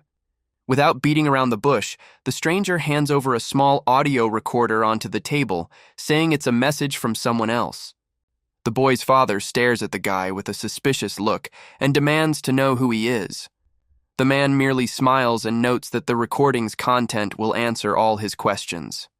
Intrigued, he grabs the device and turns on the audio player to listen to the message. The recording begins playing, revealing secret details of his son's past and his identity as Blue Ark. The audio reveals the youth sought power to avenge his mother's loss, leaving the man in a state of absolute shock. Disturbed, the father tries to convince himself the recording is fake and wonders who could have leaked something so intimate. The recorder continues, and the voice disproves his suspicions, revealing the recording was made in a secret meeting with his own son. The voice in the recording asks if he can already deduce who is behind that message. The speaker identifies himself and sets a meeting for the following night in an abandoned building near Tokyo Bay. He threatens to expose to the world that the criminal phantom clock and the hero Blue Arc are father and son, should he fail to show up alone. Returning to the table, the woman notices her drinking partner's frozen, paralyzed state. Concerned about his reaction, she asks what happened in the short time she stepped away. The man stands up abruptly in panic from the impact of everything he just learned.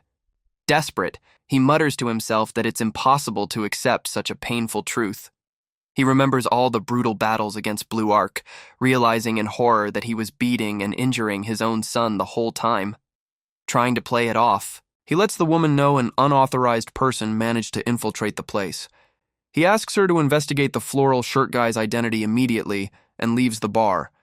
The woman is intrigued, knowing her establishment requires strict screening and firm agreements for any visitor. She wonders who would have the nerve and ability to bypass that secret environment's security. In silence, the woman analyzes the situation and finds humor in the mystery that just unfolded. Meanwhile, at the abandoned amusement park in western Minato, the night atmosphere is heavy and quiet. Upon arriving at the scene, the youth comes across several bodies suspended in the air, held by glowing red threads. Looking at the motionless figures hanging, he wonders if all those individuals are already dead. Looking closer, he realizes the bodies were dismembered and held together, stitched only by blood threads.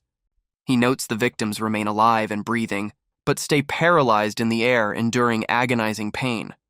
Number 9 of the brigade appears, greeting the rookie, introducing herself as Vampire and asking what his codename will be. The boy gives his fake name and immediately asks the reason those men are being tormented like that.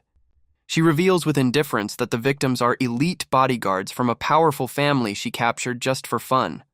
The youth analyzes the woman's technique, explaining in detail how she uses blood to keep mutilated bodies alive. The woman is surprised and impressed upon realizing the rookie perfectly understood how her power works. Curious, he asks if this skill allows her to drain anyone's blood instantly. She explains she can only manipulate someone else's blood after making her own blood come into direct contact with the victims. The woman taunts the boy with a sinister look, asking if he's afraid of having his blood drained by her. Ignoring the taunt, the youth asks permission to keep those captured victims, leaving her confused.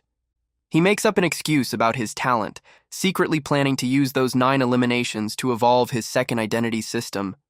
The woman is surprised by the explanation and asks if his talent is the same type as Jack the Ripper's. The revelation makes the youth understand why the Ripper has this morbid obsession with eliminating evolve her own skill. Satisfied, the woman grants the 9 victims to the rookie and tells him to feel free to do whatever he wants with them. The woman finds the boy's attitude cute and mocks him, comparing him to a kitten asking for food. The youth takes the opportunity to ask if brigade members need a reason to eliminate someone. She replies naturally that they do it when they feel like it, without needing any justification. In a taunting tone, she adds that she wouldn't hesitate to eliminate him too if she felt it necessary. Faced with the direct threat, the boy maintains a cold and completely indifferent expression. He discreetly activates a special skill and advises the woman not to try anything stupid. Impressed by the sudden demonstration of power, the woman backs off surprised. In that same instant, the youth's summon executes all 9 suspended victims without mercy. The system confirms the elimination of the 9 victims, releasing rewards and updating his avatar's cultivation progress. The woman smiles maliciously and asks if he took them out fast just out of pity from seeing them suffer. The youth mocks her reaction, saying she looks like a little girl mad that he broke her toys. Bursting into laughter at the comment, the woman admits to having fun with the rookie and asks him to guess her age. She gives a math hint about how old she is, and the boy immediately calls her elderly. Turning thoughtful, the woman confesses he gives her a feeling very similar to someone she met decades ago. She shares that during the World War, a memoryless man traveling the world searching for someone saved her life on the battlefield. Curious about the past account, the boy asks who the person the guy was looking for so hard was. She gently replies that the man was searching for a white-haired girl. The mention of a white-haired girl leaves the youth deeply surprised and thoughtful. Intrigued by this coincidence, he demands to know what she used to call that man. The woman reveals the guy identified himself only by code 1001, saying it was the only memory he kept. The youth connects the facts and realizes the person saved by her was former restricted level Esper number 1001. He asks for details about the guy's appearance, and she describes a young Asian man with black hair and black eyes. She adds with admiration that despite his young look, that guy possessed surreal strength. She recalls he was simply immortal, standing back up repeatedly even after taking bursts of gunfire in combat. She shares she was a nameless orphan and that he gave her an identity, which is why she adopted the codename Vampire. The boy is impressed to learn that even after a century, she keeps looking for him and joined the brigade for that reason. Touched by the woman's loyalty, the youth sincerely wishes her good luck so she can find him again. She thanks him with a radiant smile, stating she has a gut feeling the reunion will happen soon. Seeing other members approaching, she asks to keep her story secret, but the boy teases her by repeating the funny nickname. Two new shadowy figures emerge on the horizon and approach the meeting spot. The masked ninja appears in the shadows behind the boy and observes the brigade's new member. The girl in the kimono introduces the guy as Oda Takikaje, number 4, who used to be her butler in the past. Straight to the point, the protagonist faces the two and asks why they summoned his presence there. The girl in the kimono warns him not to walk alone, alerting that the chaos at the underground bar made the city very dangerous. She advises him to pick any member to accompany him for safety, provocatively suggesting Vampire as an option. Looking straight at her, the boy asks if he can simply tag along on her missions. The girl reluctantly accepts, making it clear she doesn't want to be bothered along the way. Vampire mocks the rookie's choice, teasing him for preferring to go with the kimono girl. Seeing the two bicker, the youth mockingly suggests that the two of them should walk together instead. Both get annoyed at the same time and tell the boy to shut up without thinking twice. The ninja ends the discussion and withdraws to investigate the area, while Vampire also takes her leave to look for food. The youth mentally recaps all the dangerous brigade members he has had direct contact with so far. The girl in the kimono calls him back to reality and tells him to follow her without slacking. Sometime later, the two arrive at an elegant cafe located in the Tokyo Bay area. She explains that the establishment belonged to the ninja Takikaje before he handed it off to a subordinate. But looking at the tables inside, the boy gets a sudden startle upon recognizing a familiar face. He stands perplexed upon spotting Li Qingping sitting calmly having coffee at that exact place. Internally, the youth mockingly notes the terrible location choice, realizing the massive risk of having his identities collide. Observing the blonde youth beside him, he identifies the second prince and decides to cancel his other body's trip to the location. Meanwhile, at the table, the prince holds his cup and asks curiously where the friend who was supposed to meet them is. Disappointed with the situation, the young man sighs deeply upon realizing he got stood up and was left waiting alone. The blonde youth comments in a light and ironic tone that the guy really had no consideration. In silence, the girl merely agrees with her head down, unable to hide the disappointment she is feeling.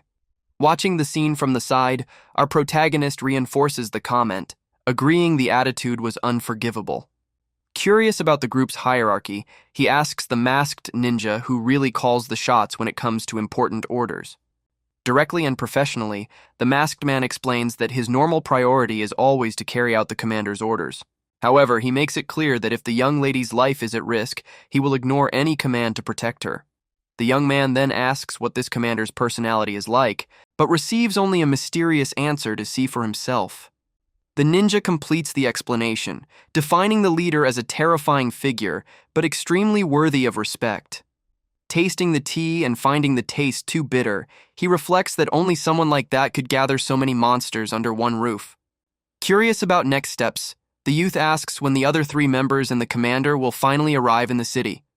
Without giving time for more questions, the girl pulls him to rest, leaving the young man completely confused by the intimacy. Analyzing the group in silence, he realizes none of them are normal and that everyone treats violence with frightening naturalness. Looking at the city lit up at night, the protagonist decides to leave his thoughts aside to focus on his next identity. Focused on the system, he celebrates the quest completion upon receiving an attribute point as a reward for forming alliances. Without hesitation, our hero invests the newly acquired point into speed, boosting his combat avatar's performance even further. Next, he receives a message demanding his presence for dinner with a very clear warning should he resolve to stand them up.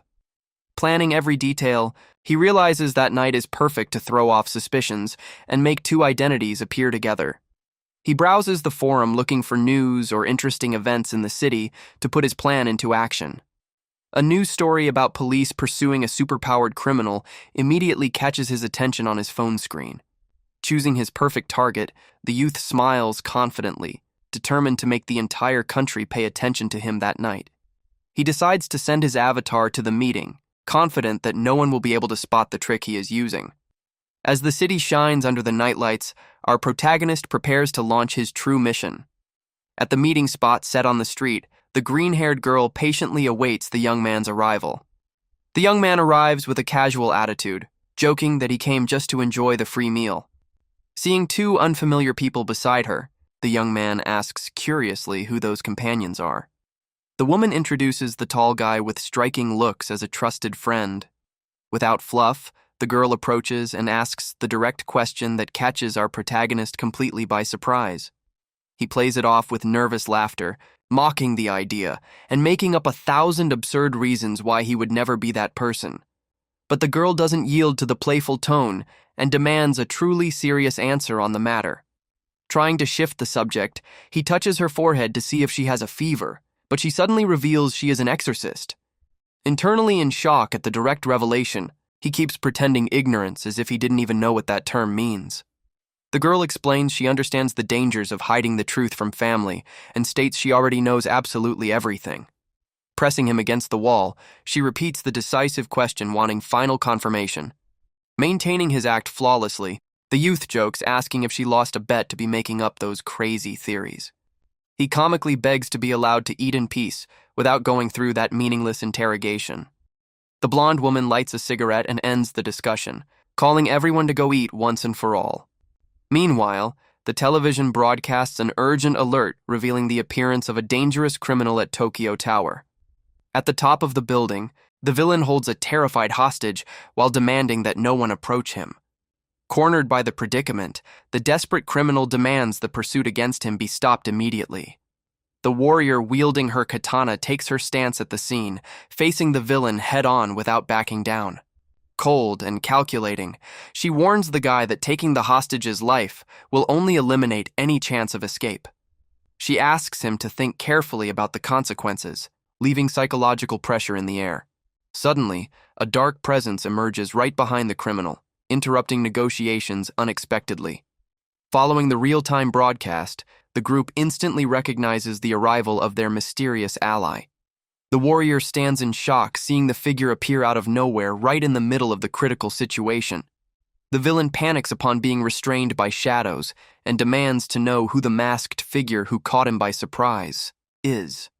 Desperate to escape, the criminal tries to use his abilities to get out of there as fast as possible.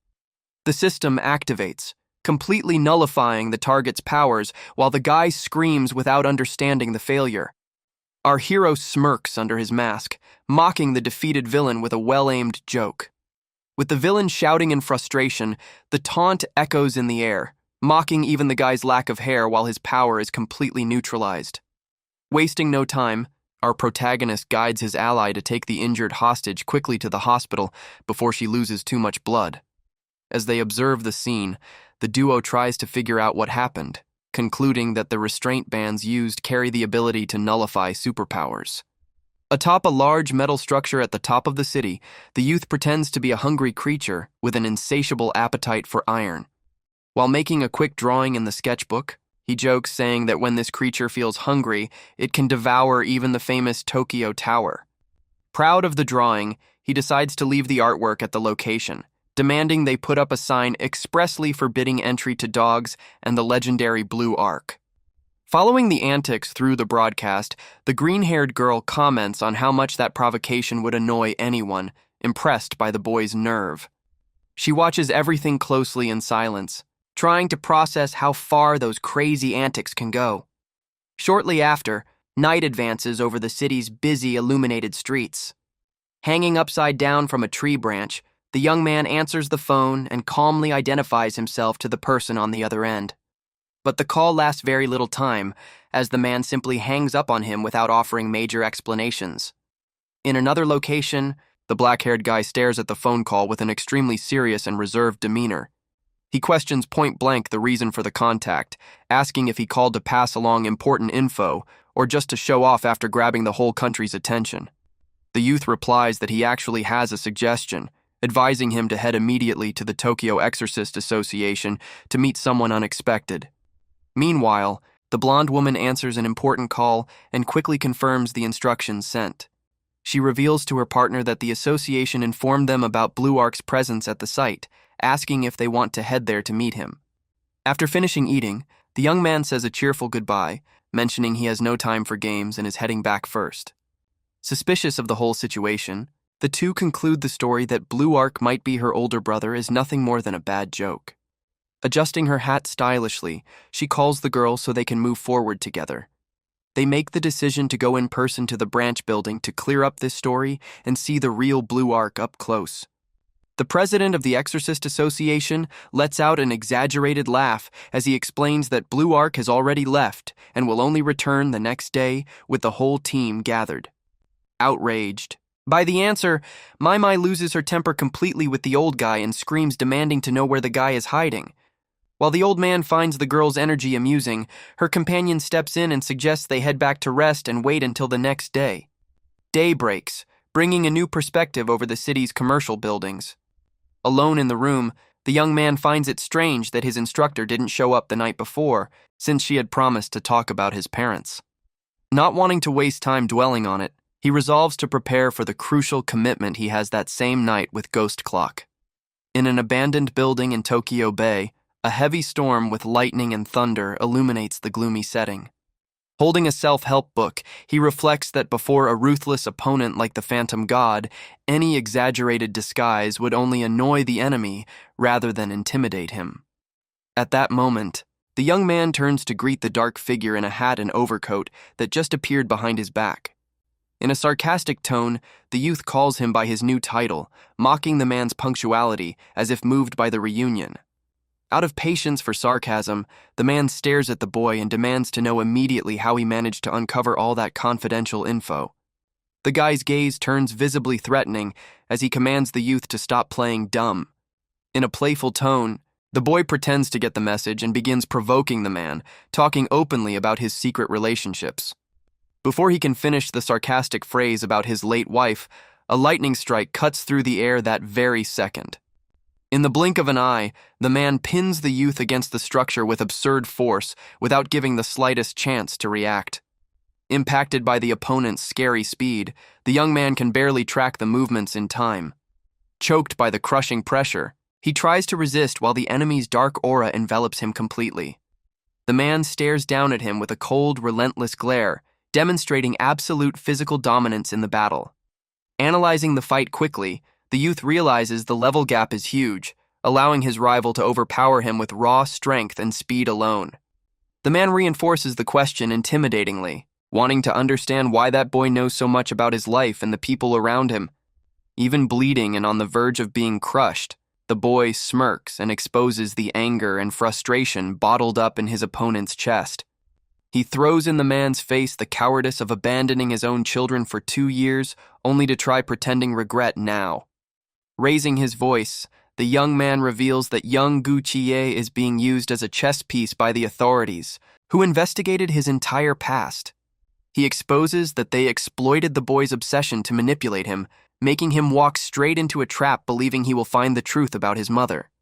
Forced to hear harsh truths, the man loses control and squeezes the young man's neck harder to shut his mouth.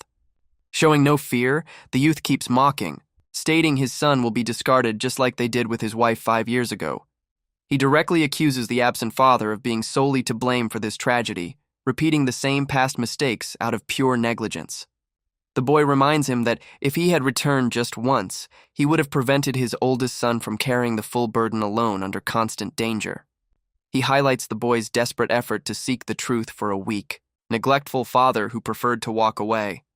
Capping off the provocation, he asks sarcastically if the man feels proud of deeply hurting his own son who loved him so much. The youth rubs past wounds in his face, reminding him how the father hurt his son physically and treated him with extreme coldness upon returning after 2 years. The man relives that painful memory and finally understands why his son went completely out of control on that occasion. With a provocative smile, the young man states that the father's harsh words completely destroyed all the sacrifices his son made throughout his life. He accuses the father of reducing all the boy's efforts to nothing, making the man react in anguish, saying he never had that intention. Without blinking, the boy calls him incompetent, saying he prefers to hide in the world of brutal violence than face reality head-on. He warns that his son is walking straight toward ruin, and that as soon as they uncover the criminal father's true identity, authorities will never trust him. With a devilish smile, the youth tosses the question out, challenging the man to guess how the government will discard his own son. He caps off the logic by asking how the young man will face his own father, knowing all his efforts were thrown in the trash because of him. Unable to bear so much psychological pressure, the man loses his mind and lands a devastating strike, demanding he shut up. Even after taking the impact, the young man recovers quickly and wipes blood off his face, maintaining his provocative tone. He reveals crucial info. The White Crow Brigade is about to invade Tokyo to attack the same underground auction he had already heard about. The youth completes the line of thought, pointing out that his son's sudden arrival in the city was no mere coincidence. The man's eyes widen upon realizing the gravity of the situation, asking if his son is really going to get involved in that dangerous event. He explains the boy will work as a bodyguard at the auction, facing ruthless criminals, and highlights that this is the father's last chance for redemption. The young man offers a formal alliance, promising to save his children from hell and find the culprit responsible for his wife's loss. Suspicious of the proposal, the man flatly rejects the partnership, stating he would never believe the words of a stranger. Unshaken by the refusal, the youth smiles and suggests his opinion will completely change once he finds out who is behind that mask. Convinced of his decision, the man firmly guarantees that no matter the guy's identity, he will never yield. However, upon removing the mask, the young man transforms into his younger daughter's exact appearance, leaving the father in complete shock. The man falls to his knees in despair, horrified at believing he just beat and brutally choked his own daughter. In tears, he blames himself bitterly for hurting his little girl, anguished at having repeated the same unforgivable mistake from the past. Using the girl's voice and face, the youth accuses the father of cruelty, while the old man begs, unable to understand why she got involved in this. The figure questions the father's absence over the last 2 years, shifting onto him all the blame for the misfortune that fell upon the family. Completely destroyed emotionally, the father admits his mistakes and pleads for his daughter to come back home with him. The illusion replies coldly that there is no home left to go back to if her older brother passes away trying to fix his mistakes. Seeing the father's panic at denying his son's end, the young man seizes the moment to demand his cooperation to save the boy together. Extending his hand in the girl's form, he makes the final request to seal that rescue alliance. Except, at the last second, the man's gaze locks onto a suspicious detail in the supposed daughter's expression. He notices the tone of voice and way of speaking don't match the girl's, putting the pieces together regarding the disguise used at the bar. Upon understanding the enemy's shape-shifting ability, the man realizes he fell for a calculated psychological manipulation. Consumed by rage upon seeing his feelings manipulated, the guy explodes his power violently against the imposter. Trying to maintain the disguise at all costs, the youth tries to prove his identity by offering personal info about his late mother. Seeing the trick failed, the young man complains annoyed for not getting the simple confirmation he needed for the system quest. Out of patience for more acts, the illusion changes form again, this time taking on the appearance of his oldest son. The father stares at the new transformation with a look of pure hatred, refusing to fall for another cheap trick. The youth insists on the banter, playing with his looks while gesturing before his enraged opponent. The man charges at high speed in his direction, pronouncing his son's name in a threatening tone. In a brutal move, he grabs the figure's neck and pins it against the wall with no chance of defense. Surprised by the charge's superhuman speed, the young man uses his last strength trying to figure out what happened. He realizes he was thrown and pinned 10 meters away instantly. Deducing his rival's power manipulates the flow of time. Declaring the end of that clash, the man coldly warns that playtime is over. Even while being choked, the youth continues his endless banter, saying this time he's the other brother. Losing patience entirely, the father raises a fist loaded with rage to obliterate the target. He unleashes a devastating punch that completely destroys the concrete structure in a massive impact. However, instead of hitting flesh and bone, the strike hits only shadows and decaying energy traces. The man realizes no one was there, discovering he was fighting a disposable clone of the enemy the whole time. As the storm pours outside, the scene shifts to the top of a luxurious hotel in the city center. Safe inside his room, the real protagonist reads the system notification informing the destruction of his combat avatar. Watching the rain, he sighs deeply as he reflects on the absurd difficulty of fulfilling the alliance quests imposed by the system. Clenching his fist with confidence, he wishes his father good luck, already planning to use the family's next moves to complete multiple quests all at once. While stretching on the bed with a long yawn, the young girl wakes up lazily wearing her rabbit ears. Observing the boy lying in the corner of the room, she affectionately asks the young man to go to sleep early.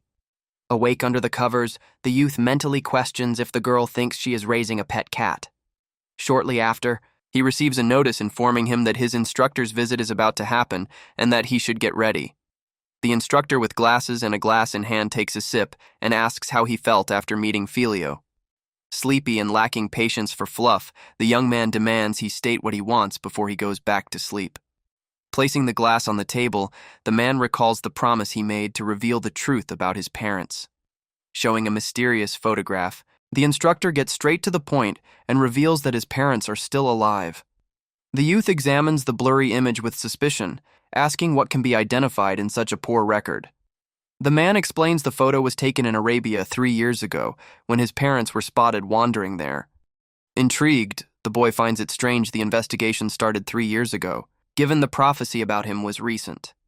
The instructor begins revealing the true motive behind the organization's long-standing interest in that family. He reveals that both the boy's father and mother used to be high-ranking members of the organization itself. Upon hearing his father's name, the youth grows suspicious immediately and asks if that isn't a made-up story. Snapping his fingers, the man clarifies the first name was just a code name and reveals his father's actual name. He explains each person's role, highlighting that his father was an influential figure and his mother worked in the research sector. The instructor adds that the two vanished without leaving any trace or explanation exactly 8 years ago. Recognizing the metal symbol, the boy realizes in shock that his parents belonged to the Salvation Society. He reveals the organization searched for the two without success and that the son's very existence was kept secret. The youth connects the date to the moment he was locked in the closet, asking the reason for the sudden disappearance. Admitting to lacking full answers, the man promises to reveal at least the confirmed facts about his parents' abilities. He details that his father was a disaster-level esper and that the power suppressors used on the boy were created by his mother. The instructor praises the potential inherited by the youth, reaffirming that the family abandonment hides a far deeper motive. Pressing the man with his gaze, the boy accuses the instructor of hiding the truth, but the guy denies knowing further details. Tired of that conversation with no definitive answers, the young man ends the topic and resolves to go back to sleep. Before leaving, the instructor mentions he will arrange a meeting with the facility's other child, leaving the youth suspicious. The man explains the other child is an anomaly emissary and carries within his body a unique and unmatched entity. Upon hearing it is a mythic-level anomaly, the boy's eyes widen in complete shock. The instructor confirms this is the world's rarest class, capable of directly manipulating the power attributed to gods. The youth recalls past teachings about mythic fragments associated with great legends and deities from various cultures. He realizes the real danger, calculating that facing someone at that level under brainwashing will be an almost impossible challenge. Facing this new threat, the young man silently questions if his true body will manage to break the organization's defenses and escape.